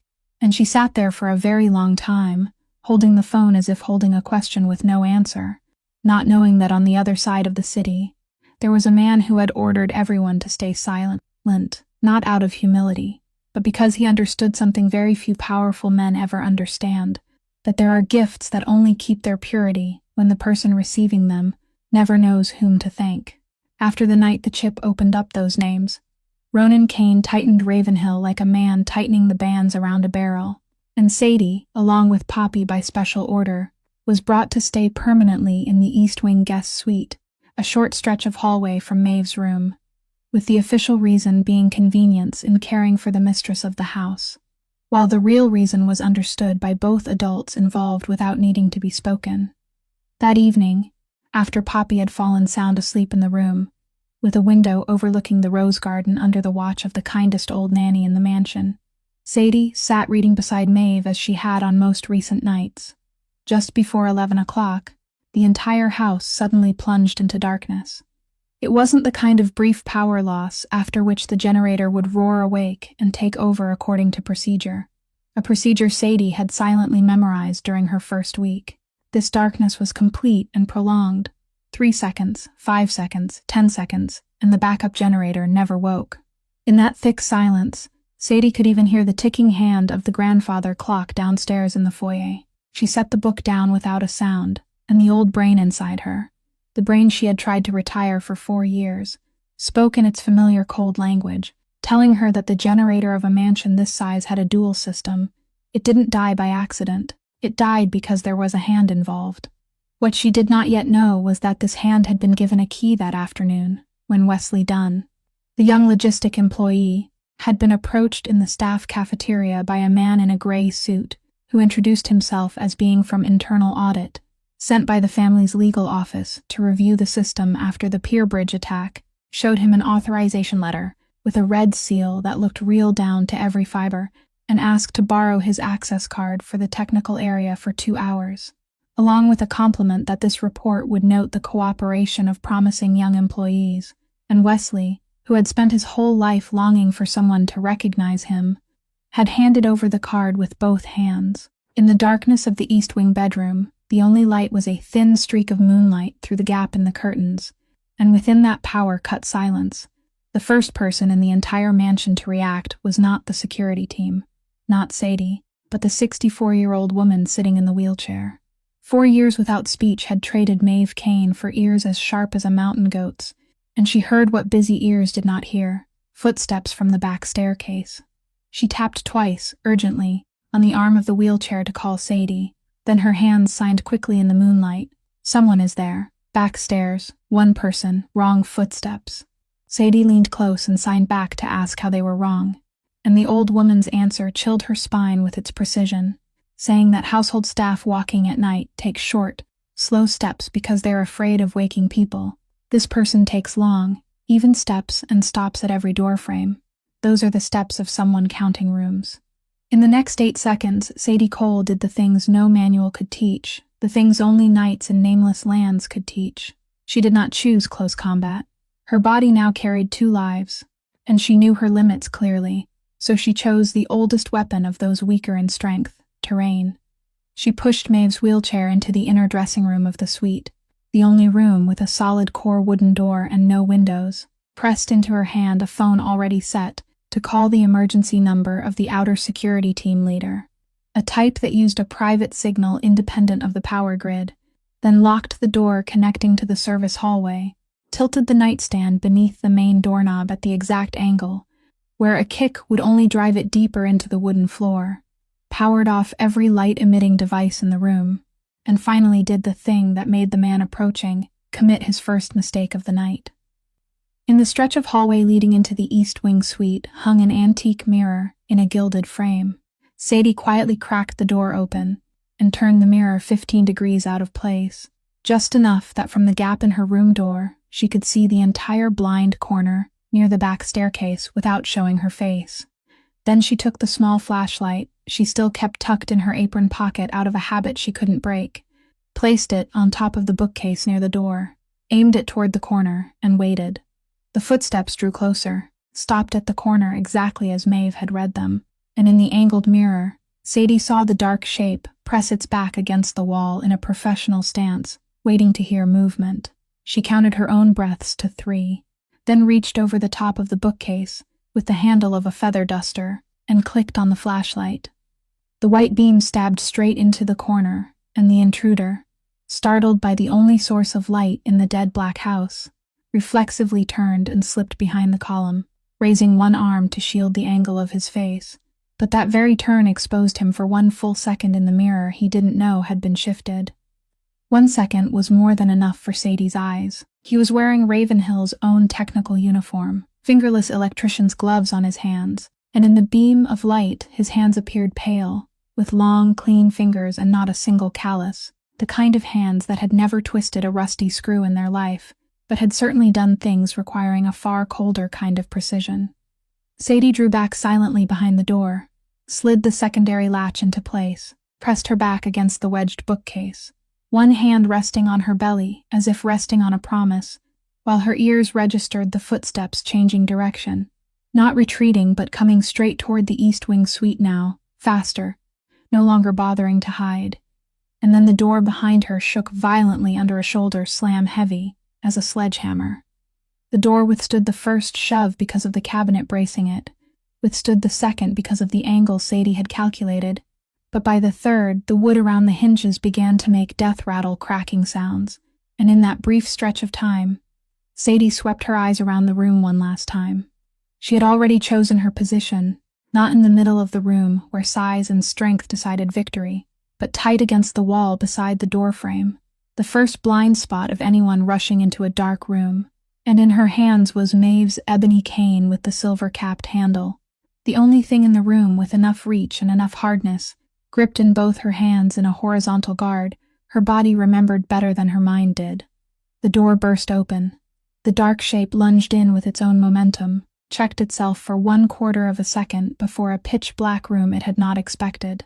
And in that exact 1/4 of a second, as the man's right arm swung up with something thin and metallic glinting between those uncalloused fingers, Sadie struck the only blow of the entire night, one movement, neat as the sound of a bolt sliding home, the silver-capped end of the cane whipping diagonally down onto the wrist joint in motion. There was a choked cry, and the thin metal object, a small syringe, flew from his hand and rolled with a hollow rattle across the wooden floor beneath the cabinet like a dead insect.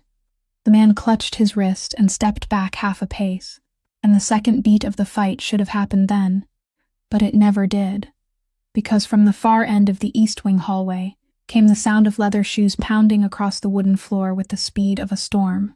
And the intruder's final mistake that night was turning his head to look. Ronan Kane had arrived home at the exact moment the entire mansion went dark, and he had cut through the darkness of his own house without needing a single beam of light, because there are buildings a man knows with his feet, not with his eyes.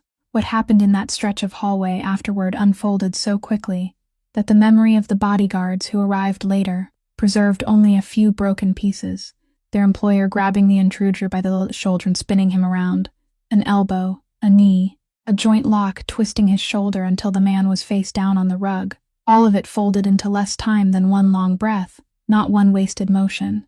The silent and precise violence of a man who had grown up on night docks before he learned how to wear a suit. And when the handheld emergency lights of the security team shone in, they saw Ronan Kane kneeling on one knee, pinning the stranger's back beneath him, hair fallen over his forehead, and at the other end of the hallway stood Sadie Cole. Blocking the door of the dressing room where Maeve had taken shelter, the cane still held crosswise in both hands, the two people at opposite ends of the corridor, between them a solid core wooden door, and behind that door, the mother they were both guarding. The intruder was tied to a chair in the foyer with zip ties from the security team itself, and he sat there with his wrist swollen, his face smooth and anonymous like those who worked in nameless trades, showing no fear whatsoever. The questions from the security captain slid over him like water over taro leaves, until Ronan stepped forward, and the man lifted his eyes to look at the boss of Ashport, with something almost like amusement, releasing exactly one sentence, "You're playing on the wrong level, boy." Then his gaze slipped past Ronan's shoulder and found the woman in an apron, standing beside the wheelchair of the mistress, who had just been brought out, and his smile widened by one notch. He spoke loudly, clearly, deliberately for the whole foyer to hear, saying, "As for you, you should have stayed buried at Iron Tide, Kestrel." The name fell onto the stone foyer like a spent shell casing. The servants clustered at the foot of the stairs looked at one another. June Calloway went pale. Someone whispered, "What is Kestrel? Who is Kestrel?" And Sadie stood in the middle of all those eyes, her back straight, neither confirming nor denying, because she understood that the bound man had just carried out his second task, the task meant for the case in which the first task failed, which was to light the fuse and make her explode in broad daylight. Ronan Kane did not ask the Tide Man another question. He knew this kind of person. The man's payment included silence, and he would honor the contract all the way to a cell. Instead, Ronan walked slowly around the foyer, looking up at the dead cameras hanging on the walls, at the sensors that had gone blind, at the generator control panel that had been tampered with using an internal access card, then stopped in the center of the foyer and spoke, not loudly, but in that silence. Every word drove down like a nail, saying the walls of the Kane house cannot be broken from the outside, so if they fall, the one who broke them is someone I paid to build them. He took out his phone, called the family's chief financial officer at nearly 1 o'clock in the morning, and issued an order that made the person on the other end ask him to repeat it twice, freeze every account belonging to every company, every fund, every individual paid within the Kane system from this moment on. Every expense over $1,000 must go through my wet signature, including my own accounts. Yes, you heard correctly, including mine. Every rat has to eat, and I want to see which one panics, first looking for a way out of the grain store. And in that moment, from the staff hallway, a thin body staggered out beneath the emergency lights, face deathly white, both hands clutching an access card as if holding a burning coal. Wesley Dunn collapsed to his knees in the middle of the foyer before his employer and the entire mansion, his voice breaking into pieces, saying, "My card, it was my card." The man in the suit said he was an auditor from the legal office. He had papers. He had a seal, I thought. I only. And then he abandoned every excuse, bowed his head, and spoke the barest truth of his life in the voice of someone skinning himself alive, saying, "I just wanted to be taken seriously. It sounds pathetic because it is pathetic." Colonel Hollis Grant arrived at Ravenhill at noon the next day, following the first call Sadie had made in 4 years to a number she had sworn she would only use when every wall had already fallen, and his appearance in the mansion's main foyer was like a fragment of another world dropping into place. A man past 60, with close-cropped steel-colored hair, a back straight as a carpenter's ruler, and civilian clothes that could not hide 4 decades of military life. He stepped past the servants clustered together, whispering since the night before about the name Kestrel, past the curious measuring eyes, past even Ronan Kane standing at the foot of the stairs waiting for him, to whom he gave only a single proper nod, because his eyes had already found the person he had come to find, the maid standing beside the wheelchair at the end of the foyer, her hair tied low, her apron still marked with the dust of a sleepless night. Hollis Grant stopped 3 paces in front of Sadie, at the exact regulation distance, and in the stone foyer filled with people holding their breath for an interrogation. He did not say a single word. He brought his heels together, pulled his already straight spine even straighter, and raised his right hand to his brow in a slow military salute, complete, solemn, so dignified that the very air around it seemed forced to stand still. The salute of a colonel given to a woman in an apron, lasting 3 seconds, 5 seconds, and in those 3 seconds, 5 seconds, the servants of Ravenhill understood more than every file in the world could have told them. June Calloway lifted a hand to her chest. Someone let out a very soft breath, and Sadie Merrick, after one stunned moment, straightened and returned that salute with her own right hand, precise down to every degree, and her eyes, the eyes that had watched her own funeral from behind an iron fence, were for the first time in 4 years looked upon by a piece of the old world, and called by the right name without a mouth needing to open. The conversation that followed took place in the West Wing study behind closed doors, with only 4 people, and Grant did not bring good news. He placed a single printed sheet on the desk, and spoke in the voice of a man who had delivered too much terrible news in his life to bother circling around it, saying that 3 days ago, your witness protection file was accessed from a point that does not belong to procedure. Someone has an arm long enough to reach into the most sealed storage system in the program, which means the name Sadie Cole, the East Side address, the child's school, everything that S.H.I.E.L.D. has covered for you for the past 4 years, must now be treated as if it's lying on the table of the people who sent a man here last night. I've activated emergency relocation protocol. You have 72 hours to decide. Go with the program into a third identity, or stay outside every protection we can give you. The room fell silent, and in that silence Ambrose Foley, who had been invited to attend as chief counsel, gently removed his reading glasses, wiped them slowly, then spoke in the kind voice of a grandfather worried for his grandchildren, saying, "Colonel, I completely support protecting the girl, and for that very reason, that chip is now the greatest danger hanging over all our heads. Ronan, listen to me this once. Let me transfer it into the trust safe at the law office this afternoon, notarized, sealed, separated from this house, where women and children are living. That is what a grandfather must say." Ronan Kane looked at the silver-haired man for 1 second, then answered in the same soft, sealed voice from the previous night, saying, "Thank you, Uncle, but that thing will stay exactly where it is. This house has just proven that its most dangerous place is still safer than every safe place outside it." Foley nodded generously, did not press again, and only Sadie, from the corner of the room, noticed that the old man's thumb had rubbed the frame of his glasses twice while waiting for the answer, a movement smaller than a blink, the kind of movement she had once learned to catch at negotiation tables where the price was measured in lives. That night, Ravenhill sank into the tense quiet of a fortress after an alarm, and in the East Wing guest suite, Sadie sat alone on the edge of the bed, with her phone glowing in her palm, the screen open to the camera app for the room at the end of the hallway, where Poppy was sleeping deeply beneath a flowered blanket, her stuffed rabbit tucked under her chin, her 2 crooked braids spilled across the pillow, her small chest rising and falling peacefully to the rhythm of dreams no adult was allowed to know. Sadie looked at that image for a very long time, longer than on any other night, her thumb lightly touching the screen where her daughter's cheek appeared, as if she could truly touch it. Then she set the phone down, knelt beside the bed, and pulled out the old canvas bag with frayed straps that for 4 years she had never allowed herself to keep too far from reach. The bag of people who know that every roof may have to be left behind in the space of a single note.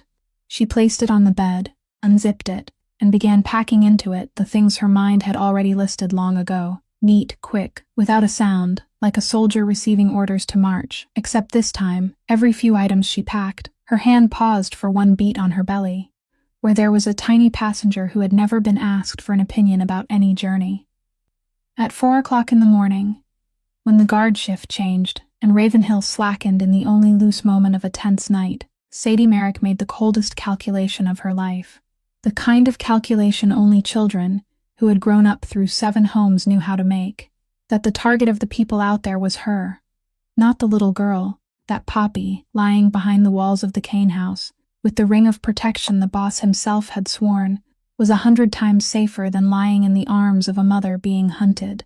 That every bullet would fly after the name Kestrel, and the only way to pull the line of fire away from the roof under which her child was sleeping was to carry that name far away, fast, alone. She passed well through Maeve's room on weightless feet, placed the dog tag and its cord on the pillow beside the sleeping silver hair, the only thing she had that could say both apology and promise in the same object, then tucked beneath the crack of the West Wing study door a note folded into quarters with Ronan Kane's name on it. Inside it only a set of coordinates and 4 words, safe deposit, copy inside, because she had learned from Brennan that evidence only survived when it existed in 2 places. And finally, she stopped longest before the last door at the end of the East Wing hall, pressing her palm against the wood where, on the other side, her daughter was breathing evenly beneath the flowered blanket, not opening the door, because she knew she wouldn't be able to leave if she saw those crooked braids, only standing there for 1 full minute, her lips moving around a sentence the hallway air alone was allowed to hear. Then she hoisted the canvas bag onto her shoulder and dissolved into Ashport's pre-dawn salt mist. The first person to discover it was not the security team with the newly restored cameras, but the woman with the sharpest ears in the mansion. Maeve Kane woke at 5 minutes to 5 because her hand touched something cold and metallic on the pillow, and she sat upright in the darkness, clutching the dog tag, understanding instantly with the intuition of someone who had once received terrible news before dawn.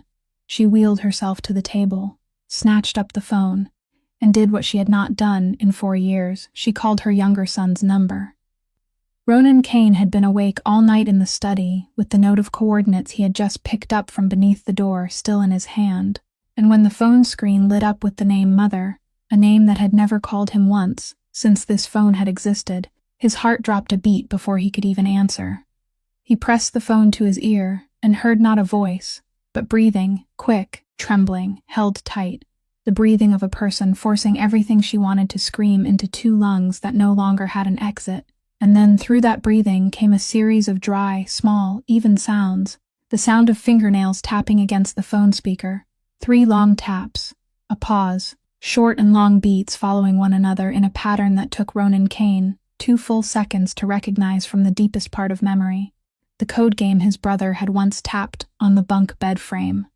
On nights when the 2 boys stayed awake in secret, the Morse signal chart Brennan had taught throughout the house, as if teaching a harmless game, and only his younger brother had pretended not to care enough to remember. But the body remembered, the body always remembered, and Ronan's lips moved as he translated each tapped rhythm from his silent mother. Home, home, home, come home. He understood everything in a flash, the note on the desk, the dog tag on the pillow, the woman in the apron already vanished into the mist. He spoke into the phone, his voice roughened, saying, "I understand, Mother. I'm going to bring her home." Then he ran down to the garage, pushed aside both driver and bodyguard, took the wheel of the first car that had keys, and as the car tore through streets still heavy with sleep, his mind turned through possibilities like pages in a file. Interstate bus station, too exposed, train station, too slow, ferry terminal, too crowded. She was a soldier, and soldiers didn't run by civilian roads. And then he remembered the story told in the conference room, about a woman who for 4 years had placed flowers 1 row away from 2 headstones, and his hands turned the wheel north before reason had time to approve it. The Northern Military Cemetery opened its gates at 6 o'clock, and in the first light of day filtering through the mist, among rows of white stones standing straight as an eternal formation, there was a small figure standing motionless in the eastern section, the canvas bag at her feet, and Ronan Kane walked in from the gate, slowing, then stopping completely at a respectful distance behind her, because he had seen the 2 headstones before her, the name D. Merrick carved on the first, and on the second, S. Merrick, the woman standing before her own grave, one hand resting on her belly, and he heard the second half of the words she was speaking to the stone, saying, I'm sorry, Daniel. I'm sorry I dared to trust one more time and trusted the wrong man. I'm sorry my child almost had to grow up the way I did, without a father, without a home, with only departures. I was going to disappear again, you know. I've always been best at that. But I've been standing here all this time and I can't make my feet move, because this time I don't want to be good at it anymore. The mist held still. Then Sadie's voice changed, still with her back turned, not startled at all, because her ears had caught the sound of footsteps on gravel from 30 meters away.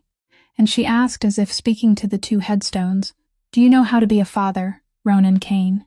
The man standing among the rows of soldiers' graves stayed silent for a very long time, longer than any silence he had ever allowed himself, then answered with the first bare honesty of an entire armored life, saying, "No, my father only taught me how to be a king." He stepped up beside her, looked at the 2 headstones for a while as if greeting 2 soldiers, then turned to her and said the rest in the low voice that had once delivered sentences that made an entire city tremble. Except this time it sentenced no one. It accepted a sentence upon himself, saying, "But I know how to learn. I'm learning my mother's language 20 years late. I'm learning how to be the brother of a hero 4 years late. It isn't too late to learn one more thing, and you listen carefully now. This child was abandoned by one man before it was even born. I won't allow it to be abandoned by the whole world a second time. Come home." That is not a request. Ronan Kane's financial freeze worked exactly like a dredging net dropped to the bottom of the bay.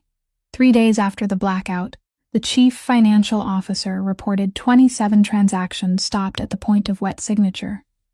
26 of them were ordinary operating expenses from ordinary people, but the 27th was a chain of urgent transfer orders linked together like train cars, pulling from the security reserve fund through 3 front service companies into a personal account newly opened at an out-of-state bank, totaling just under $500,000. The authorization code used to sign the order belonged to the highest level of the security division, and only one hand in the entire system had been issued that code. The rat had panicked and gone looking for a way out of the grain store, exactly as Ronan had predicted, only it had run half a day earlier than he expected. When Ronan's team burst into the row of rooms behind the garage, the place had been wiped clean, filing cabinets hanging open, hard drives removed, the ashtray still warm, and almost at the same moment, the gate team's radio crackled with a frantic report that Mr. Marsh had just breached the secure holding area, forced young Dunn into a company vehicle at gunpoint, and slammed through the secondary gate. June Calloway, who happened to be standing in the foyer and heard it, felt her heart clench in front of everyone, because she knew Wesley was pending review, and no one took a witness's statement by driving him out of the house at dusk. The company car's tracker went dead at the turn down toward the old harbor, but Ronan Kane didn't need a tracker. He stood before the bay map in the study for exactly 10 seconds, his finger tracing past the airport with too many cameras, past the interstate with too many way stations, then stopping on the small dot to the south, where Marlow Point Private Marina lay hidden behind the cold storage warehouses. The marina Gideon Marsh himself had advised the family to purchase 6 years earlier, on the grounds of keeping an uncontrolled exit route in reserve, and while putting on his coat, Ronan said only one sentence to the bodyguard captain: "The fox always runs back to the den it dug for itself." The car tore south as evening collapsed quickly around them, salt mist rising thicker from the bay with every mile, and when the high floodlights of Marlow Point appeared blurred like drowned moons, they saw, at the farthest dock, a motor yacht idling with its engine running, its navigation lights dark, and 2 figures moving across the wet wooden planks.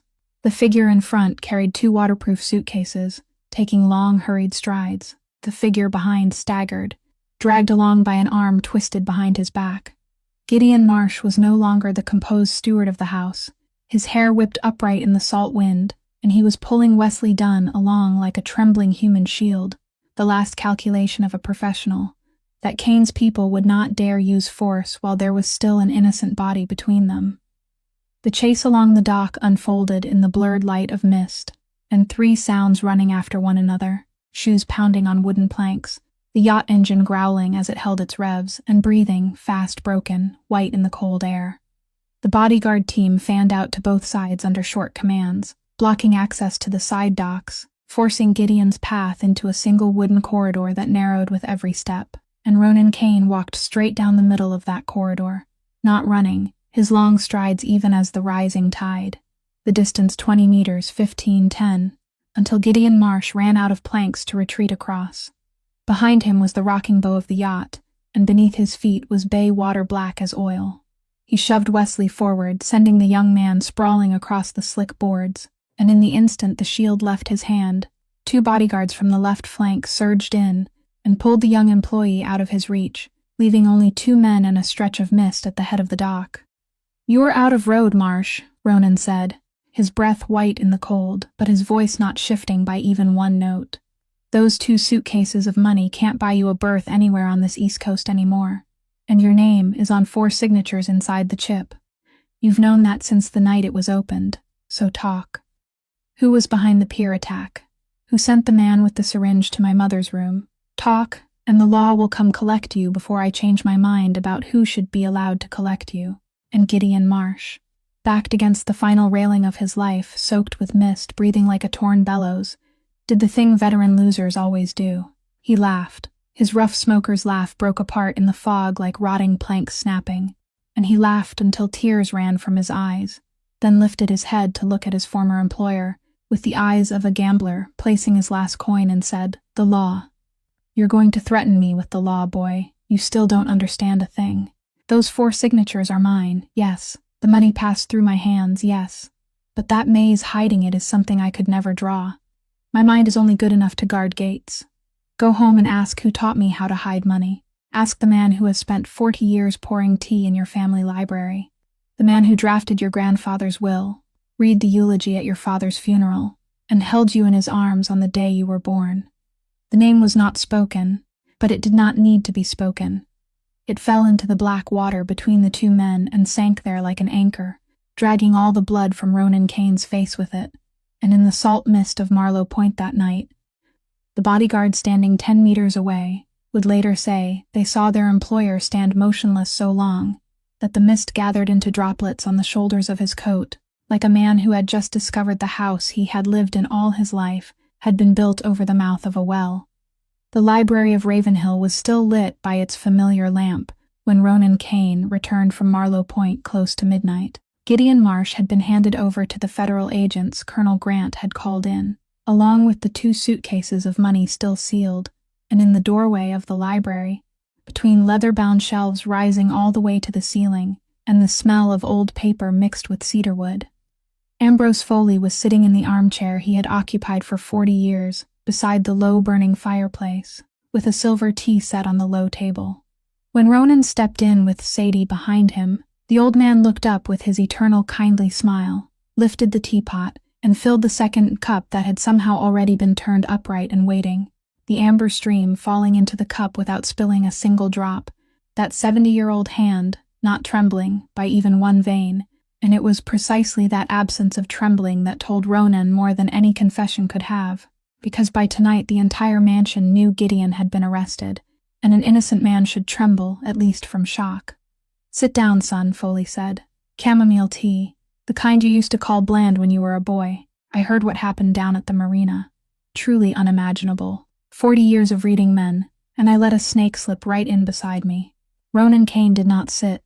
He stood in the middle of the room where firelight and darkness split his face in half, and began speaking in a slow, even voice, not accusing but taking inventory, saying, "Do you know, Uncle, the night the chip was opened, my specialist said something I tried to forget. He said the man who signed could be Marsh, but the man who drew the maze had been educated in another school, the school of men who swear oaths before a court. I tried to forget it, because I wouldn't allow myself to think further. Then you asked to keep the chip. The first time that very night, the second time in front of Colonel Grant. Twice, Uncle. An uninvolved man worries about evidence once and then lets it go. Only the man losing sleep over it asks a second time. And tonight, on the dock, Marsh sent me home to ask the man who has spent 40 years pouring tea in this library." A log cracked softly in the fireplace. Foley set the teapot down, removed his reading glasses and folded them, and when he lifted his head, the kindly layer had been taken off and set aside as neatly as a coat worn for many years. Beneath it was a face exhausted, clear-eyed, and so flatly calm it was chilling. He said, his voice still gentle as if reading a will, "You are more like your grandfather than your father, the same habit of counting every piece of evidence before knocking on the door. Fine, then let us not waste words. Yes, that maze was mine.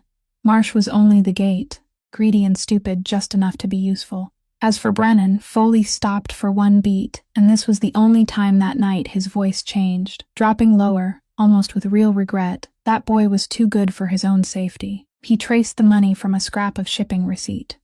Right before he deployed, he sat right there in that chair.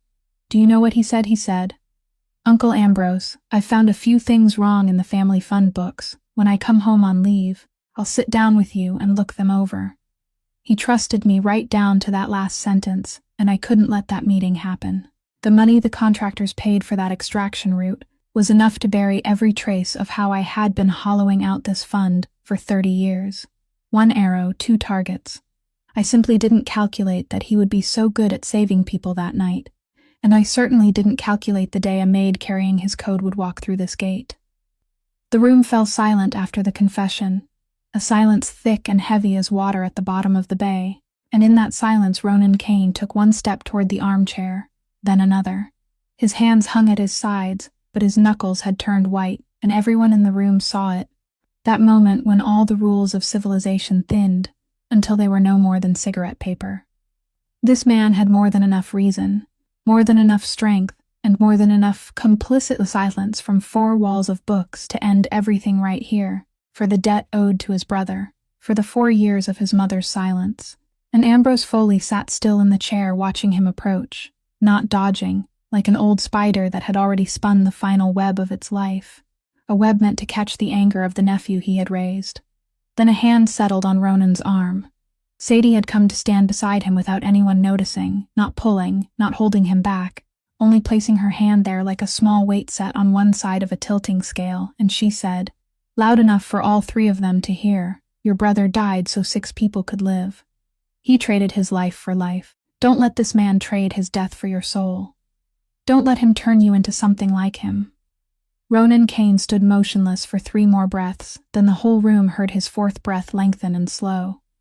The color returned to his knuckles. He stepped back, adjusted the button of his jacket, as if sliding a sword into its sheath, and pronounced his sentence in the steady voice that had returned to him. "Killing you is a matter of 3 seconds, Ambrose Foley. And in those 3 seconds you would get to die as some pitiful mystery of this family. No, you will live. You will go to federal court with the complete file that your own hands taught me how to read.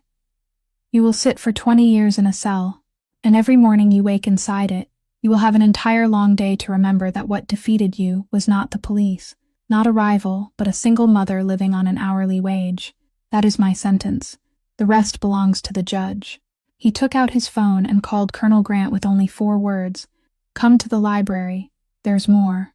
And while they waited for the sound of the agent's shoes to rise in the hallway, Ronan Kane completed the final act of the longest night of his life. He took from the safe a copy of the evidence about the staged attack on the pier bridge, the photographs of the fake red wolf crests, the transfer orders paying the hired impersonators, placed them in an unsealed envelope, wrote on it an address in the West Harbor district, where the Doyle family had its headquarters, and instructed the courier to deliver it directly by hand with exactly 1 sentence. "I do not owe you an apology. I owe you the truth. The man who wanted our 2 houses to bleed each other dry is behind bars tonight. This war is cancelled." And so, with 1 envelope and 1 sentence, the gang war the mastermind had worked so hard to ignite died on the very night before it had a chance to be born. In the days that followed, Ashport watched one of the largest cases in state history open in absolute silence. No press conference, no sirens, only 2 dark government vehicles leaving Ravenhill at daybreak, with a silver-haired old man still wearing his tweed coat and a former head of security inside.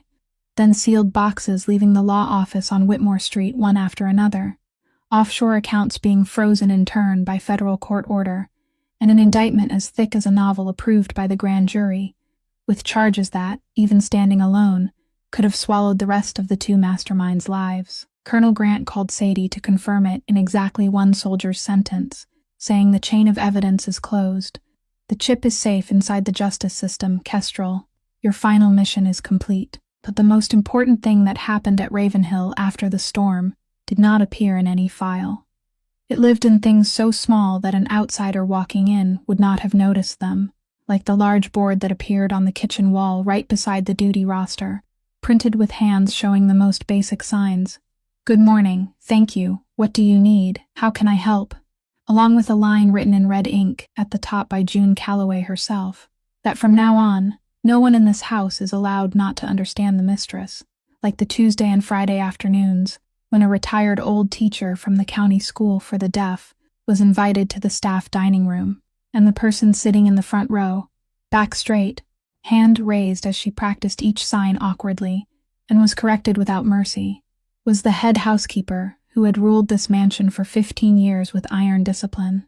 The old teacher rapped her ruler on the table and said that with a wrist as stiff as a broom handle, what word was the mistress supposed to read? Do it again. And June Calloway, who had never let anyone speak harshly to her by even half a word, gritted her teeth and did it again, then did it again, and by the 5th lesson, her fingers had begun to soften, and by the 3rd week the entire kitchen fell to silent when they watched the housekeeper carry a tea tray up to the East Wing room, set it down on the table, and instead of lowering her head and withdrawing as she had done for 15 years, stand upright before the wheelchair and lift both trembling hands to sign each slow movement, saying, "Madam, chamomile tea, still hot. If you need anything else, please call me." And Maeve Kane looked at those awkward, grammatically flawed signs for a long while, then answered with a single sign the old teacher had taught the whole class on the first day. "Thank you." June Calloway only allowed herself to lift her sleeve to her face after she had reached the hallway, because there are forms of forgiveness that are not given in words.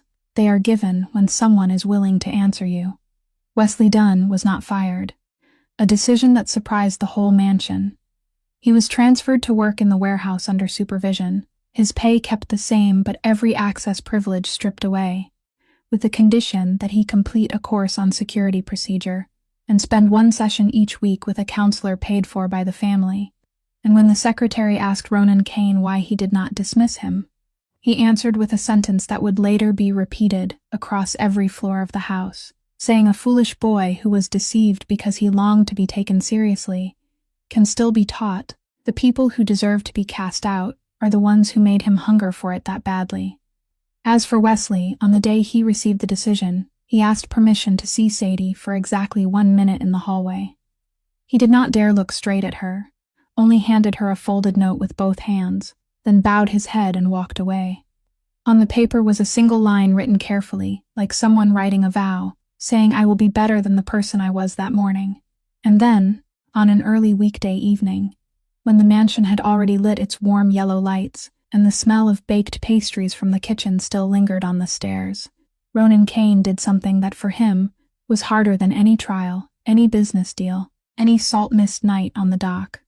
He walked all the way down the East Wing hallway with something tucked beneath his arm, stopped before his mother's door, and knocked 3 times, something he had not done in 4 years because he had always sent someone else up in his place. The door opened. Maeve was sitting by the window beneath the reading lamp, and she looked up at her younger son standing on the threshold, tall, powerful, and awkward as a boy. Ronan stepped in, pulled the low chair over in front of his mother's wheelchair, sat down lower than her, exactly like a student sitting before a teacher, then placed on his lap the thing he had been carrying under his arm all along, the old sign practice notebook with its cover worn at the corners. The very notebook the 15-year-old boy had knocked to the floor 20 years before, picked up by someone, and kept in a library drawer all those years like a hope too painful to throw away. He opened the first page, lifted his eyes to his mother's, drew in a breath, and asked in a voice all of Ashport had never heard, not the voice of a boss, not the menu-reading voice, or the voice that pronounced sentences, but the voice of a son 20 years late. "Can you teach me, Mother?" 3 months passed through Ravenhill the way 3 months passed through a garden after storm season, without noise. Only quiet green shoots rising in places people had thought the soil was dead. Every Monday and Thursday morning, a female speech therapist from St. Anselm Hospital came to work with Maeve Kane in the sun-filled room of the East Wing, and that work looked nothing like a miracle. It looked like a patient construction site, 20-minute breathing exercises, sessions of vibrating the vocal cords before a mirror, when sometimes an entire lesson yielded only one hoarse, clouded sound. Days of failure when the old woman pressed her lips together and turned her face toward the window, and the therapist had to gently gather her tools and promise to return next time, because a human voice, after being locked away by grief for 4 years, does not come back through the front door. It returns 1 brick at a time, 1 word a week, some weeks no words at all, and it was that slow, scraping struggle that made every word won back precious as pure gold.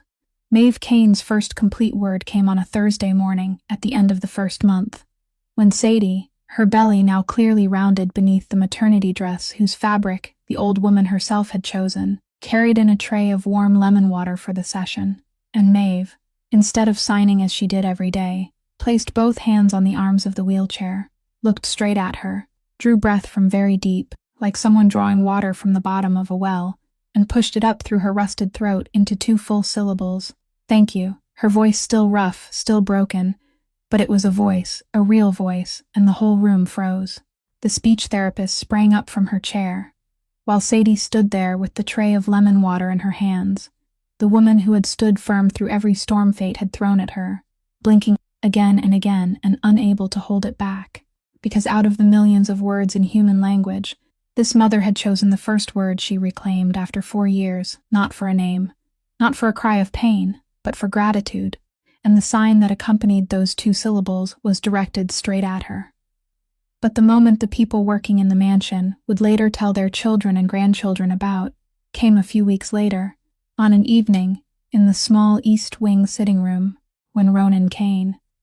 After 3 months as a student with the worn-covered notebook, after evenings practicing alone in front of the bathroom mirror, which he thought no one knew about, though the entire mansion knew, stood before his mother's wheelchair, drew in a breath like a man preparing to jump from a cliff, and lifted both hands, those large hands that had signed million-dollar contracts and wordless sentences, now trembling as they shaped, clumsily.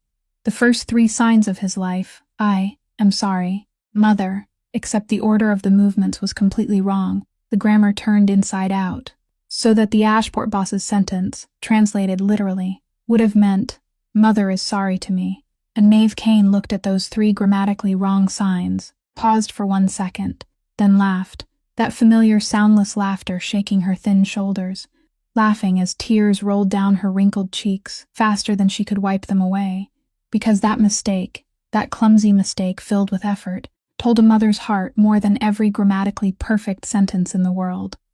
It told her that her son had taught himself, alone, wrong though it was, but with his own hands, and she lifted her hands and signed back very slowly for him to follow, beat by beat, "I am sorry, Mother," like this, then waved for him to bend down and placed on her youngest son's forehead a kiss that had waited 20 years. On the final Sunday of the 3rd month, Ravenhill's south lawn was lush and green beneath early summer sunlight, and anyone standing at the study window looking down would have seen a scene no imagination in Ashport would have dared draw 4 months earlier.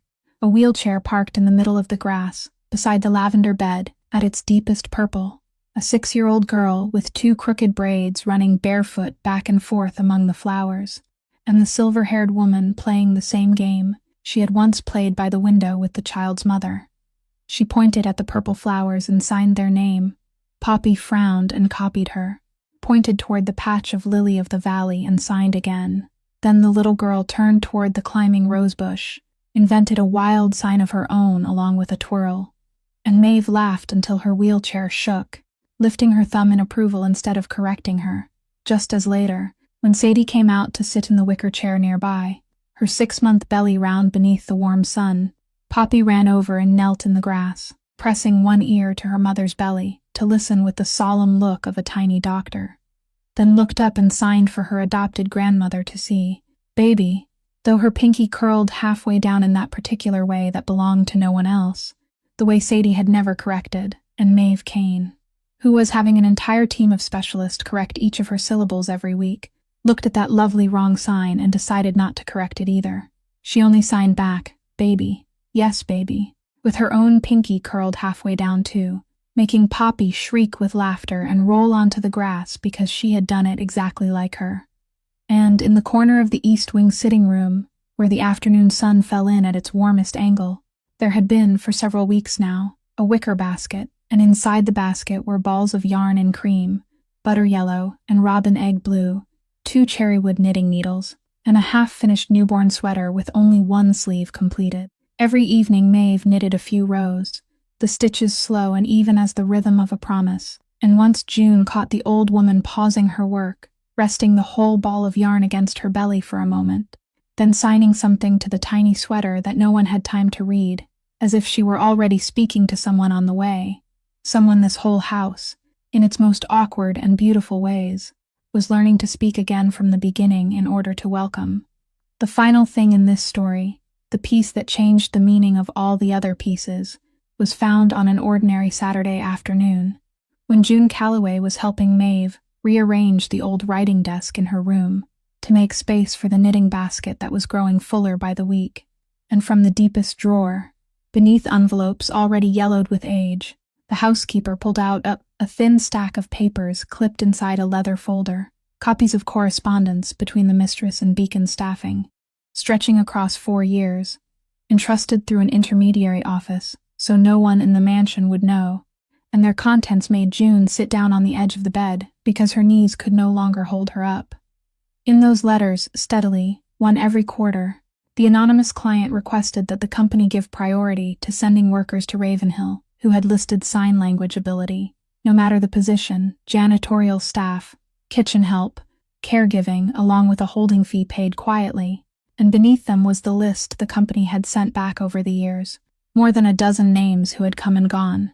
some lasting 3 days, some 1 week, all of them leaving with the same reason noted coldly, that the mistress was difficult, because they knew a few textbook signs, but none of them could read the strange chains of signs the old woman patiently tried with each one, until the final name on the list, flagged as a priority by the company, because of the sign language ability declared in her file, Sadie Cole.